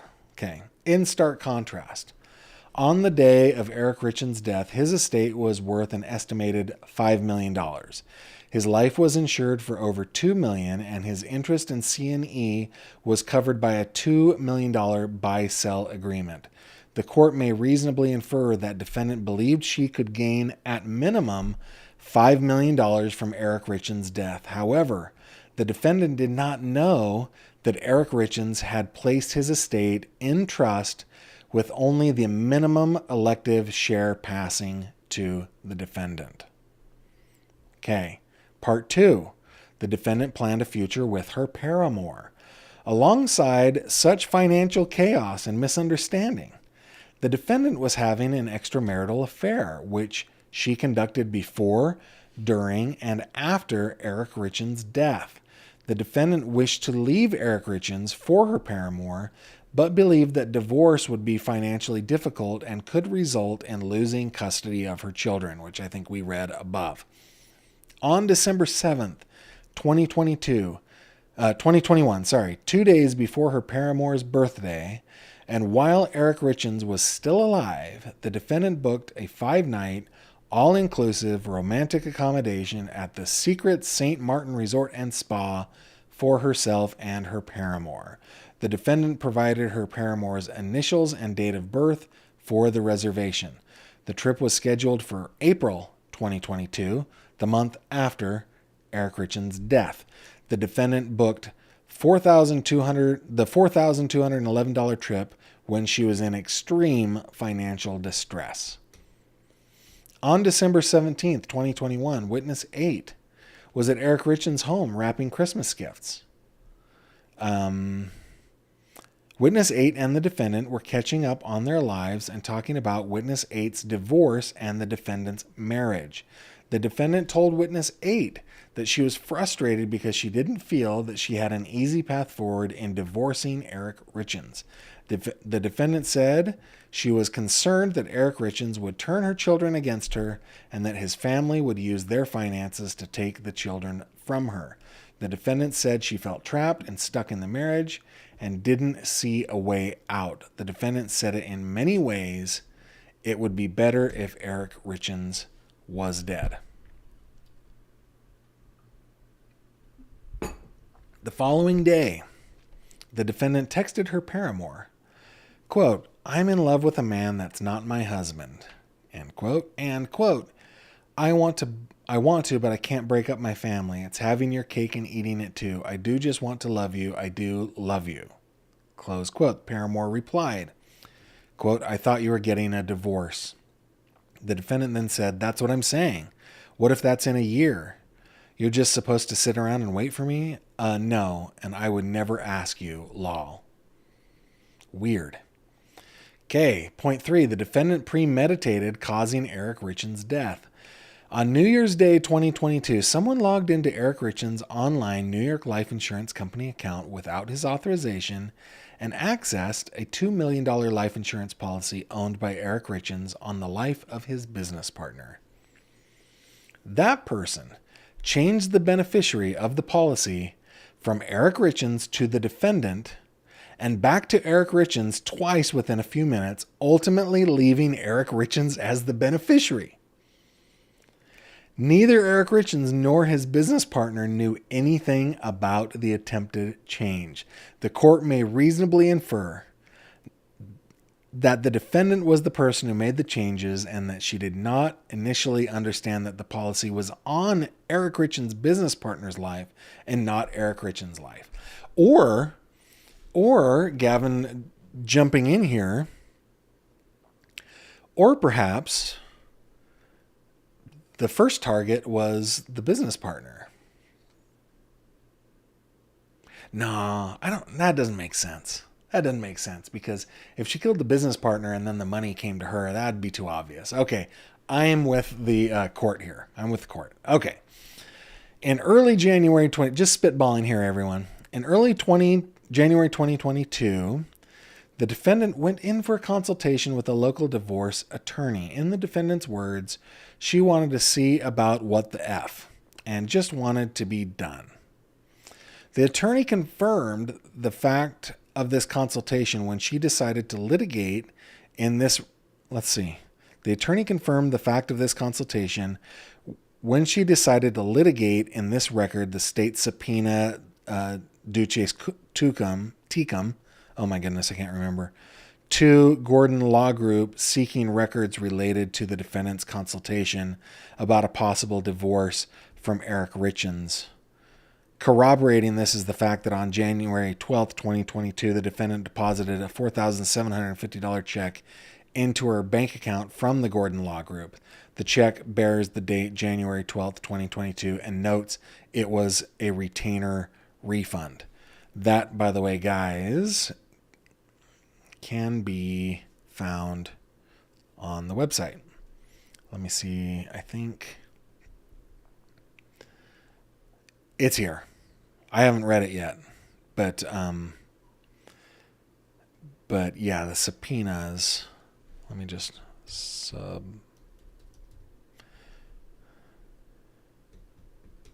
Yeah, there are a whole bunch of them, and then there's also the check.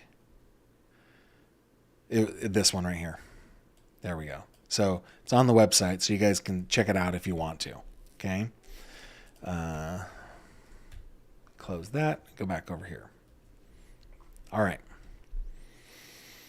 In a phone call with her brother, the defendant explained that she ended the divorce attorney consultation because she didn't want half of everything. She wanted to walk away clean and free. The court, however, may reasonably infer that the opposite is true. The defendant didn't want half of everything. Rather, she wanted all of everything. Accordingly, she determined to cause Eric Richins' death. That is very well written. That is a terrific argument. That is, wow. That is good lawyering. You guys know how much I love good lawyering. So good. Okay. In early January 2022, the defendant began inquiring about illicit drugs. On January 9, 2022, she asked her paramour, random question, have you ever done anything besides smoke weed, drug-wise?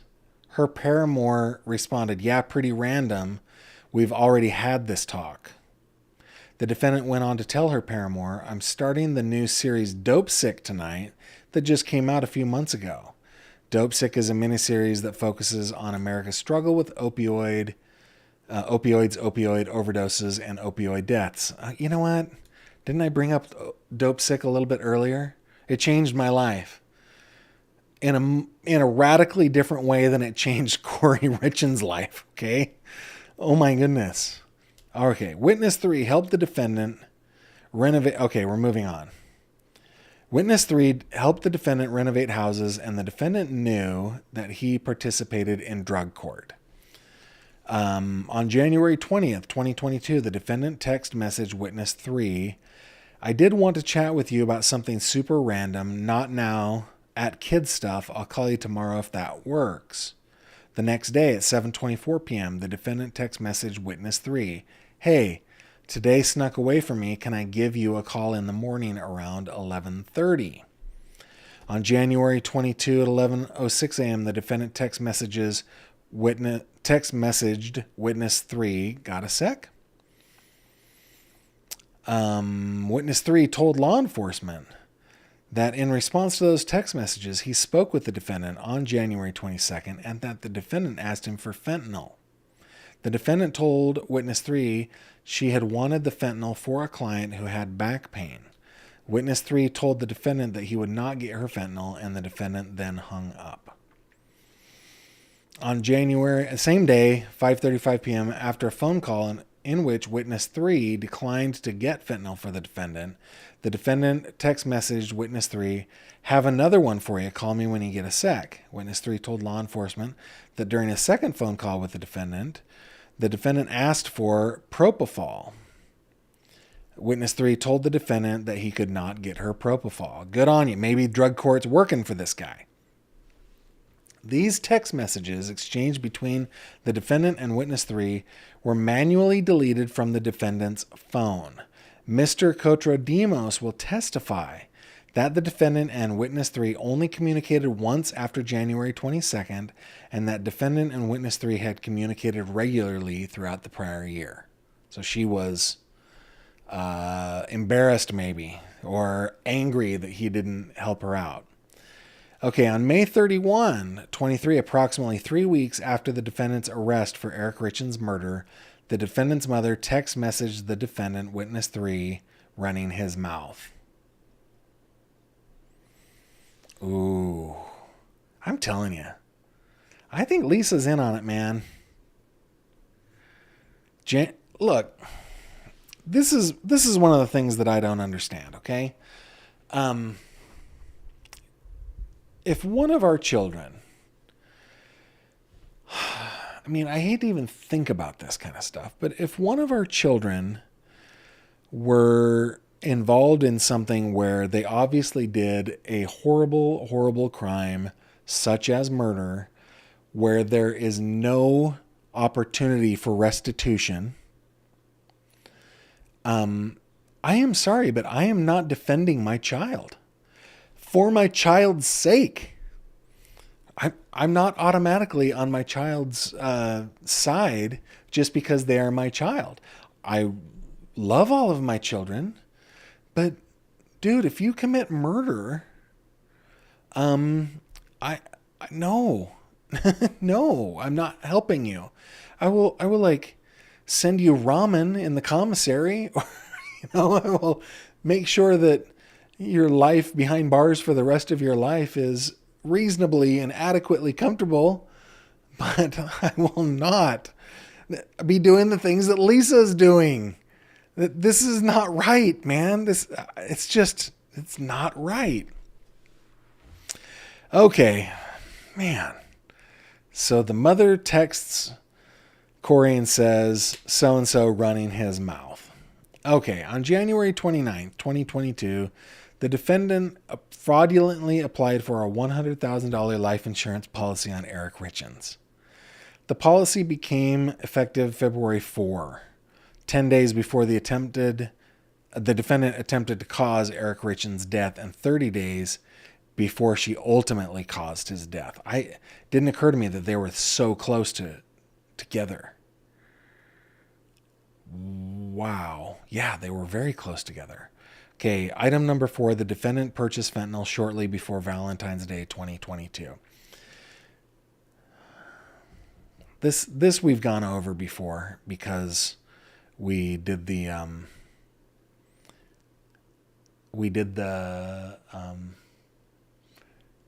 probable cause, the amended information. I think I don't know, 16 pages in. Now let's go for it. Okay.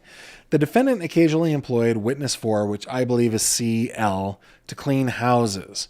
Witness 4 told law enforcement that sometime in early 2022, before Eric Richins' death, the defendant either called or text messaged her to ask that she procure fentanyl for the defendant. Mr. Kotradimos will testify that the defendant's call detail records show 840 text messages and 12 phone calls between the defendant's phone and Witness 4's phone between January 1 and March 15, 2022. These text messages were manually deleted from the defendant's phone.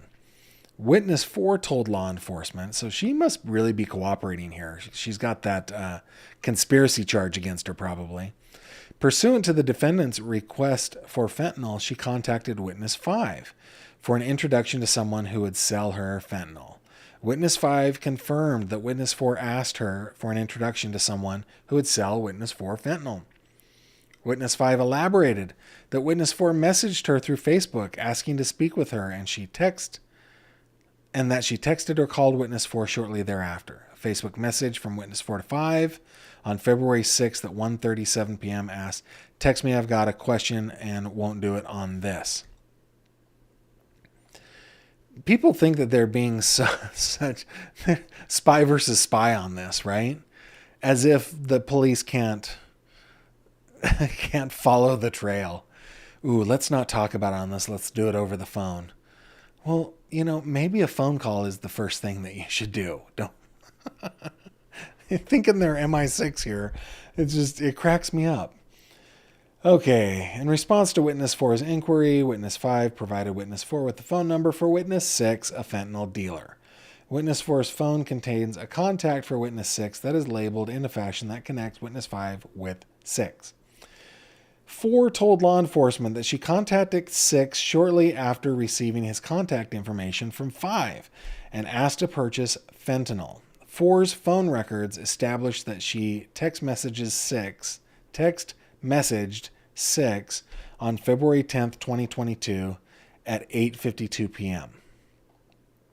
Witness 4 told law enforcement that she met 6 at the Maverick gas station in Draper on February 11th, 2022 and purchased from him 15 to 30 round light green-blue pills, which she understood to be fentanyl. Of course, they did it at a place with cameras because they're the most genius criminal masterminds ever. So dumb. 4's call detail records show that she called 6 several times that day between 5:19 and 6:52 p.m. Four stated that these calls were to coordinate the specific timing of the purchase of fentanyl. Four's call detail records also showed that she text messaged witness 6 several times beginning 7:18 p.m. while she was located at the Maverick and Draper. Draper, by the way, just for a little geography here, all this stuff that's happening up. Have you guys ever seen a picture of the skyline of Salt Lake City with the giant mountains behind them? That is known as the Wasatch Front, right? The Rocky Mountains. Okay. The Salt Lake Valley sits at the base of the Rocky Mountains, and to its south, as you're looking like how I described it, if you turn right sharply, you're facing south, that goes down to Provo. So everything that is happening so far is happening up in the hills, up in Summit County and Wasatch County, which is where Heber is.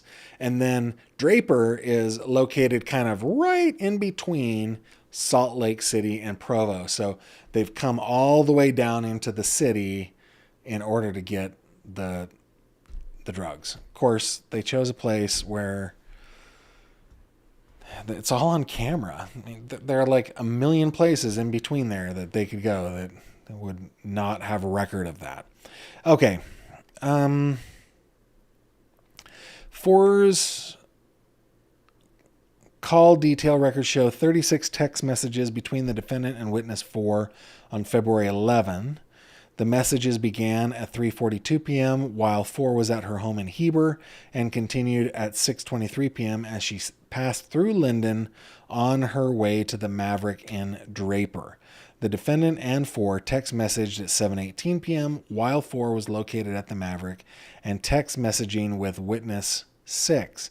The text messages continued at 8:20 p.m. as witness 4 passed through Lehigh on her way back home in Heber. On her way back to her home in Heber and concluded at 8:56 p.m. while 4 was at her home in Heber. Witness 4 told law enforcement that she delivered the pills that she purchased from 6 to the defendant in a hand-to-hand transaction in the driveway of 4's home in Heber on either the 11th or the 12th of February 22.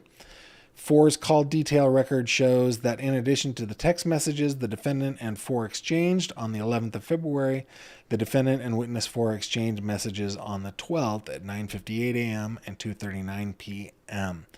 4 was located at her home in Heber during both exchanges. Notably, Mr. Cotradimos will testify that the defendant and 4 exchanged 30 messages on Valentine's Day 2022. I think we've gone through all this. So we've been at it. How long have we been at this? 2 hours. Because we've talked about the sandwich and all that stuff. Ordered lunch from the diner. That makes me mad. Okay, this part. The defendant continued her... So she attempted to poison Eric, putting fentanyl on a sandwich that they got from their favorite diner in Camas, Utah. He got sick, obviously, but did not die. And he thought that she tried to kill him. Okay. The following day, February 15th, the defendant asked her paramour, "If I was divorced right now and asked you to marry me tomorrow, would you? And I just want to lay on the couch and cuddle you, watch a murder documentary and snuggle."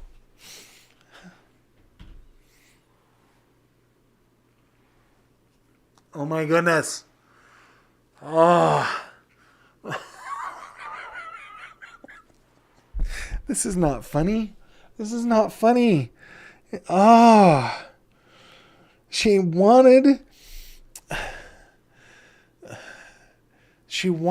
after attempting to murder her husband, she wanted to snuggle up with her paramour and watch a murder documentary and snuggle? That is messed up, man. Oh my goodness. Guys, I need a second. I just need a moment. Give me a moment. Oh my goodness.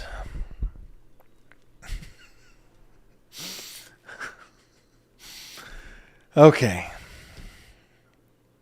On February 19th, the defendant told her paramour, I want you today, every day, not just sexually, but physically, mentally. Every day when I wake up, I do want a future together. I do want you. Figure life out together. If he could just go away and you could just be here, life would be so perfect. Let's look at her face while we do this. If he could just go away and you could just be here, life would be so perfect. I love you, she says. On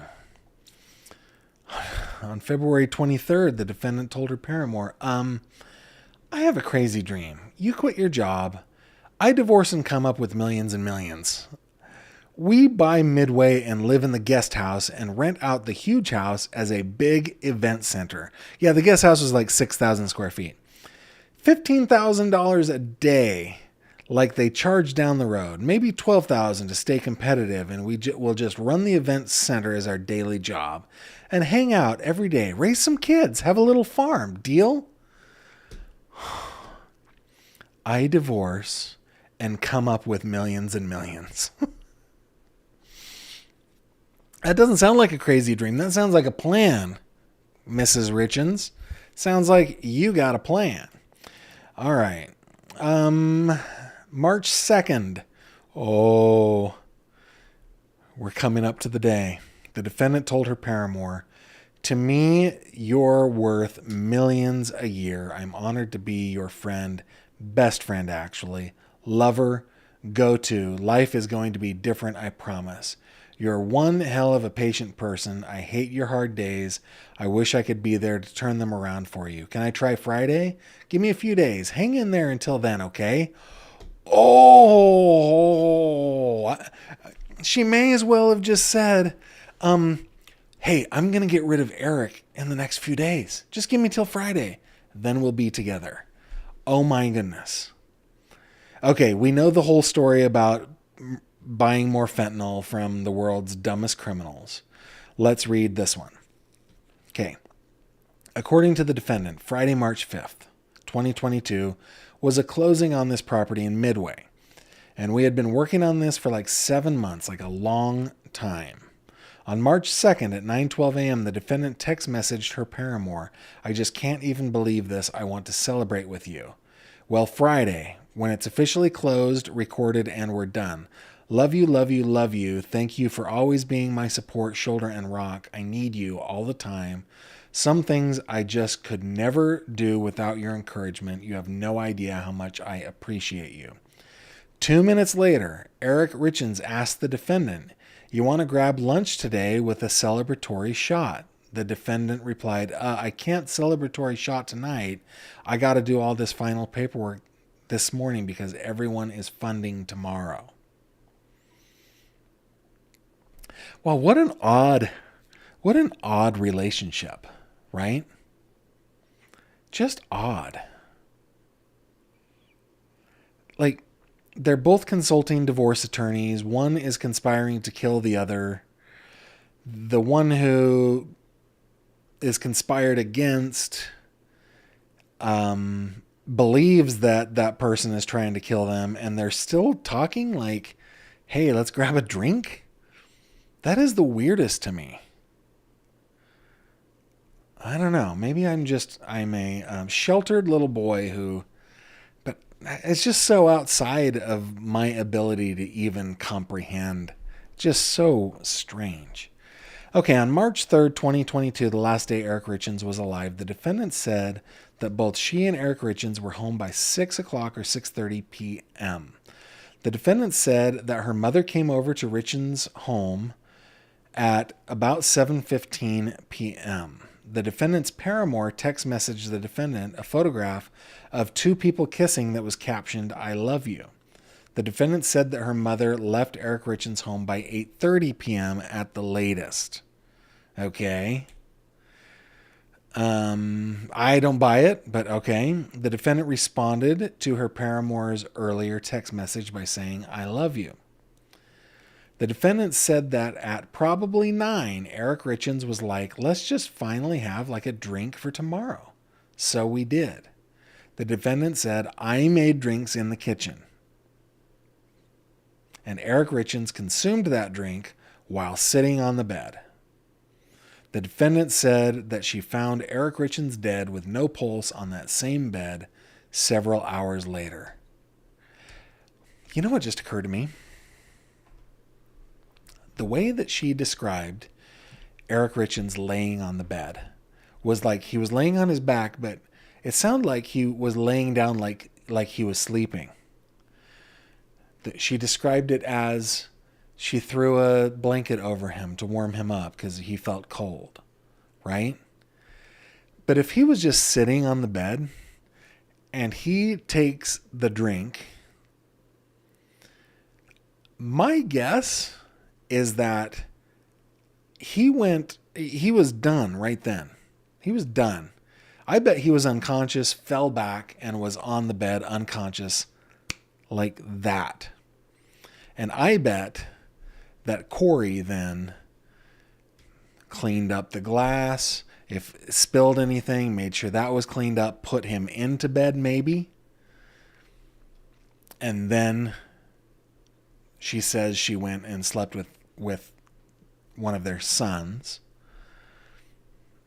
That's cold, man. That is really cold.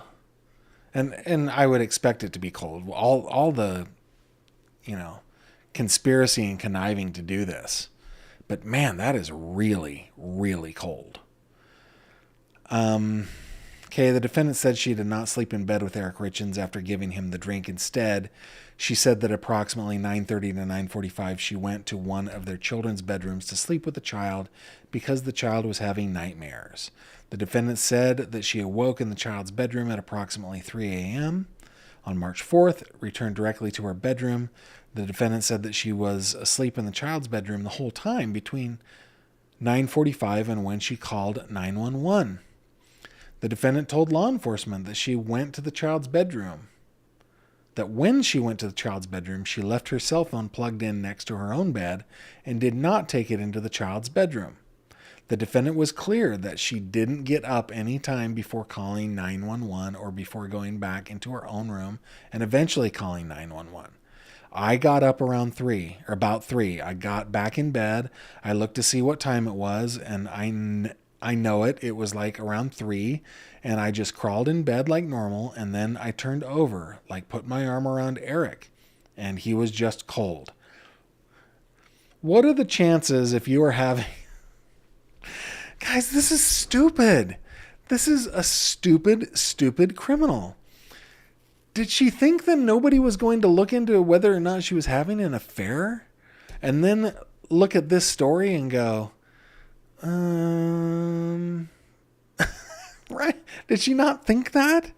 Okay. I put my arm around Eric and he was just cold. Like it was like putting your arm over a cement brick. He was just cold and just hard and I just started screaming, and Eric, and I jumped up and I turned the light on and you could just tell he was gone. And my kids woke up and could hear me screaming at this time. So they were awake and I called 911, said he's not breathing,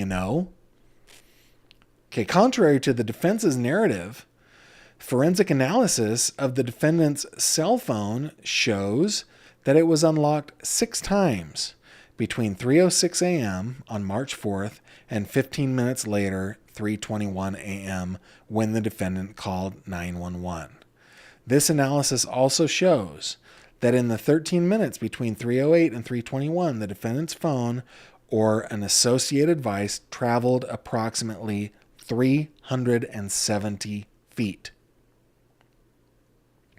It only took 10 minutes for Summit County Emergency Medical Services personnel and sheriff's deputies to arrive at Eric Richins' home.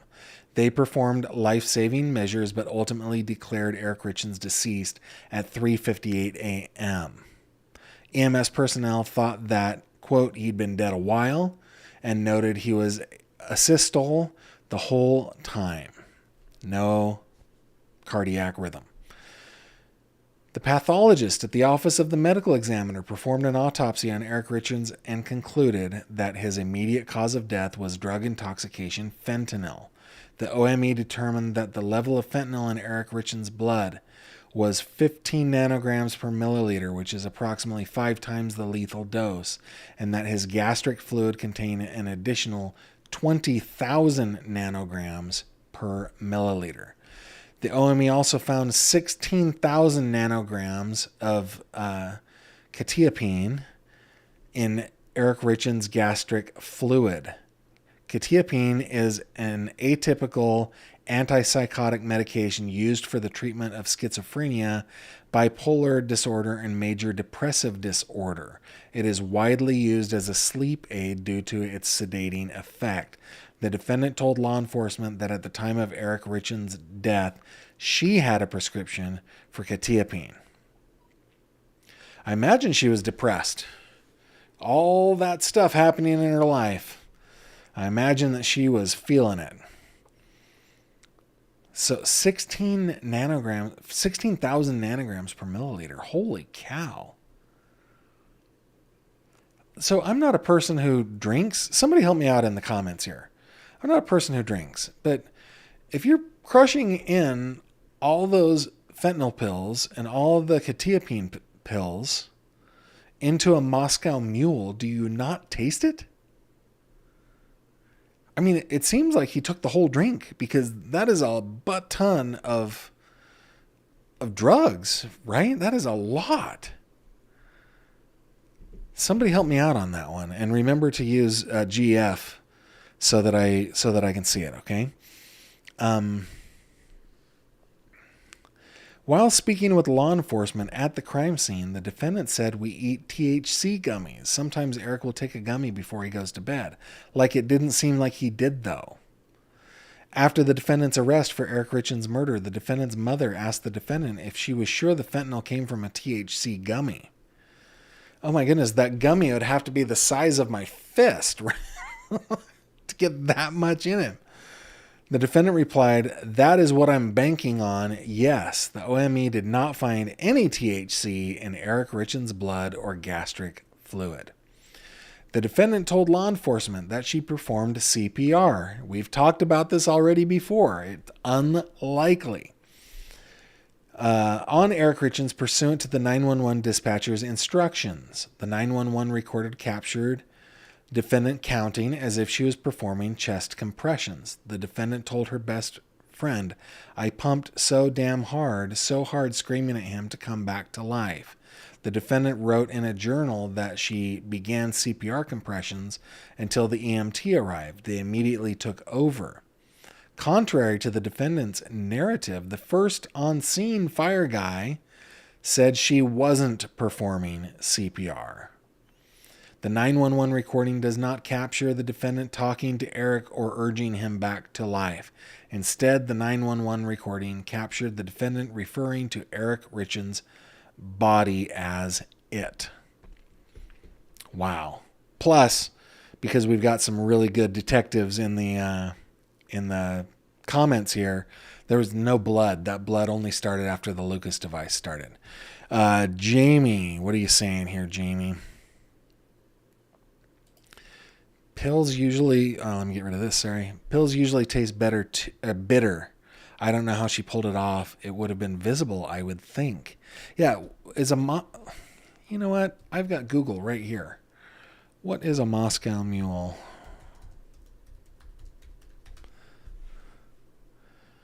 It is vodka, ginger beer, lime juice, garnished with a slice or wedge of lime and a sprig of mint. Yeah. So it has a little mint in it, has a little ginger in it. I don't know. GF, were you able to track down the civil case that KR had that caused Sky Lazaro to quit? No money. Yes. Yeah, I did. And she's out of money. That's the whole reason. Okay, so I wonder why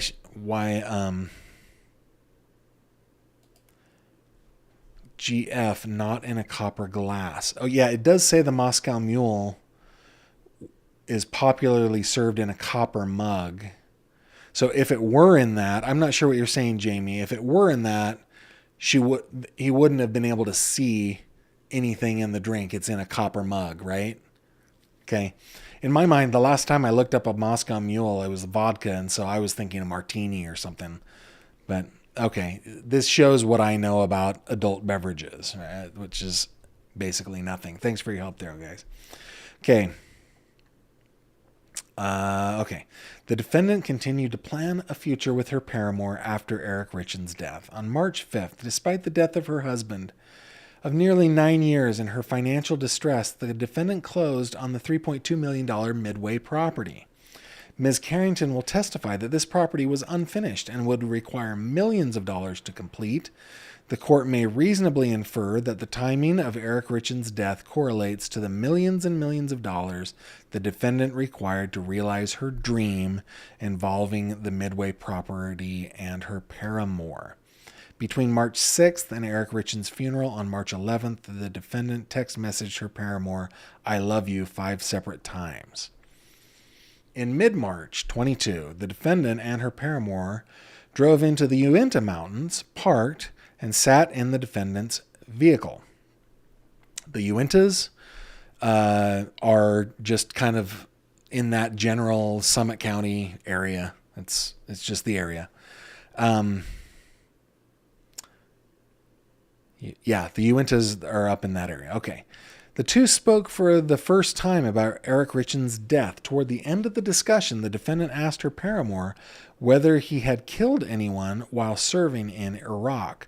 Her paramour answered. The defendant then asked him how that made him feel. He again answered. That was the first and only time the defendant and her paramour discussed the subject. Also in mid-March 22, the defendant and her paramour still had their reservation at Secret St. Martin Resort and Spa for April. On March 20, less than 3 weeks after Eric Richins' death, the defendant text messaged her paramour a link to Secret's webpage and asked, "Are we there yet? Can't wait." This is messed up, man. Keep saying that. On April 9th, a little more than 1 month after Eric Richins' death, the defendant text messaged her paramour, "I think I want you to be my husband one day." Goodness sakes. The defendant's inculpatory internet activity. Okay, I've been looking forward to this one. Okay. Mr. Contrim Demos will testify that the defendant used several cell phones, including burners. Forensic analysis of the phone that the defendant primarily used leading up to and shortly after Eric Richins' death shows that a significant amount of information was manually deleted from it between January and mid-March of 22. Forensic analysis of the defendant's cell phones show that by April 16th, 3 days after law enforcement first informed the defendant that Eric Richins died of a fentanyl overdose, the phones were used to access website articles with the following titles, among others: Utah State Prison, Timpanogos Women's Facility.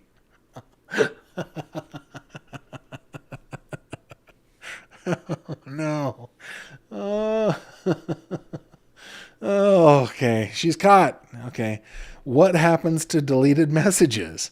Cause of death usually does not impact life insurance payment.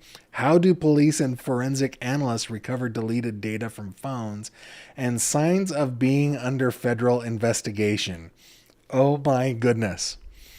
Forensic analysis of the defendant's cell phones also shows that by June 6th, 2022, the phones were used to conduct the following internet searches, among others. Can you delete everything, off an old iPhone without actually having it? Women Utah prison. Can cops uncover deleted messages iPhone? Can cops force you to do a lie detector test? If someone is poisoned, what does it go down on the death certificate as? How long does life insurance companies take to pay? And what is a lethal dose of fentanyl? Maybe that last one is one that you should have looked up prior to February 14th. Oh my goodness. Okay. The defendant's inculpatory statements. There are only 3 plausible explanations for Eric Richens' death by drug intoxication: fentanyl. Doing it to himself, let's say, accidental overdose, or homicide. The defendant, by her own words, has ruled out the first 2 explanations. The defendant repeatedly said that Eric Richens would never do it to himself. She said that at the crime scene, while EMS were still attending to Eric Richens. She said this when sheriff's deputies executed the first search warrant on Eric Richens' home. She said this during an interview with law enforcement a year after Eric Richens' death. The defendant also repeatedly said that Eric Richens was not a drug user other than the occasional THC gummy. She said this at the crime scene. She said this when sheriff's deputies executed the first search warrant on Eric Richens' home. She said this when she spoke with the OME. Much later, when asked by the chief medical examiner whether Eric Richens abused fentanyl, the defendant answered with an emphatic no. She told law enforcement a year after Eric Richens' death he did not use drugs. On the day sheriff's deputies arrested the defendant, she admitted to her mother and brother that she asked CL for pain pills. 2 days later, the defendant told her mother, "It was all about a pain pill that Eric wanted, and we got him some. He threw them out because he said they weren't strong enough. They didn't do anything. And so I said to CL, yeah, he just wants something stronger." The defendant went on to say that CL went twice to go get pain pills or whatever, so twice she went. The defendant said she called CL, but then I think I texted her and said, he wants something stronger. It didn't work for his back. At bottom, probable cause exists that the defendant attempted to murder and ultimately murdered Eric Richens using fentanyl she purchased from witness 4. The defendant did so for pecuniary gain, that is monetary gain, because she was in financial distress. She also did so because she planned a future with her paramour, and divorcing Eric Richens would leave her without any proceeds from his home or business and possibly without custody of their children. The defendant's narratives regarding Valentine's Day 22 and the night of Eric Richens' death are belied by forensic analysis of her text messages and phone activity, the autopsy results, and the testimony of multiple witnesses. The defendant's inculpatory internet activity amplifies the evidence with consciousness of guilt. That is a very important legal term. And her inculpatory statements corroborating the evidence. And then it gets into unlawfully distributing the controlled substance, and then mortgage fraud, which we all know about, mortgage fraud and insurance fraud, which we don't really need to get into. Okay. But they definitely happened. Okay. The state plans to present at the preliminary hearing, as outlined herein, witness testimony exhibits, 1102 witness statements, and certain evidence already contained in the record. This evidence may be supplemented at the preliminary hearing as necessary. However, based solely on the evidence outlined herein and reasonable inferences drawn therefrom, the state will meet its light probable cause burden. Accordingly, the court should order the defendant bound over to stand trial on all counts and enter written findings on the record.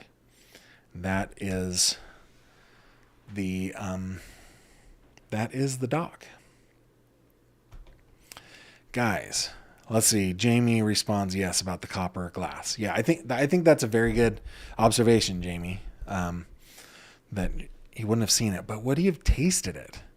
Like, was he given the sleeping pills first?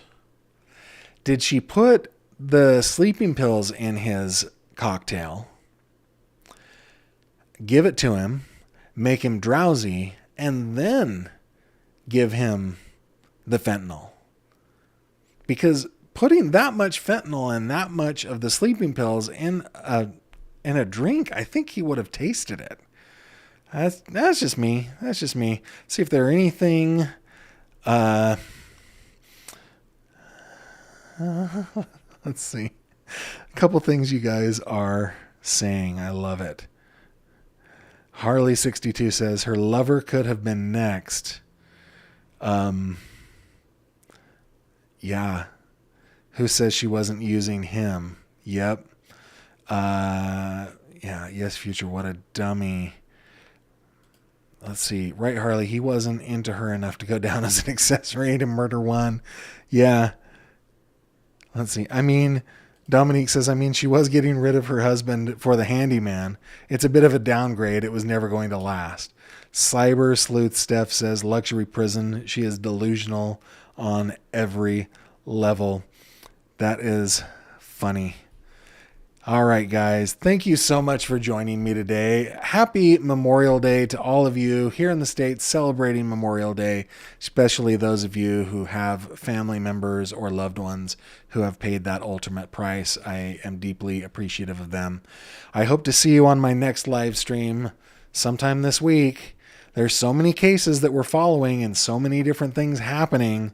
So, if you have not subscribed, please do so. And if you ever want to get a hold of me, please remember that you can go over to my website anytime and click on this contact button. Also, if you haven't already joined the fish tank, we were 987 when we started. This is risky. I'm going to refresh it. What are we at? 989. A couple more people have joined. We're closing in on that 1,000 member mark. So if you're on Facebook and you like to kind of hang out with like-minded people who enjoy true crime, talk about cases, please come on over and just search the Fish Tank Fans of Gavin Fish. You will find it. With that, I will bid you adieu. Thank you very much for joining me today. I will see you on the next one. Take care. Thank you very much for watching this video. If you liked what you saw, please consider subscribing. And if you have any questions or comments, please leave them below.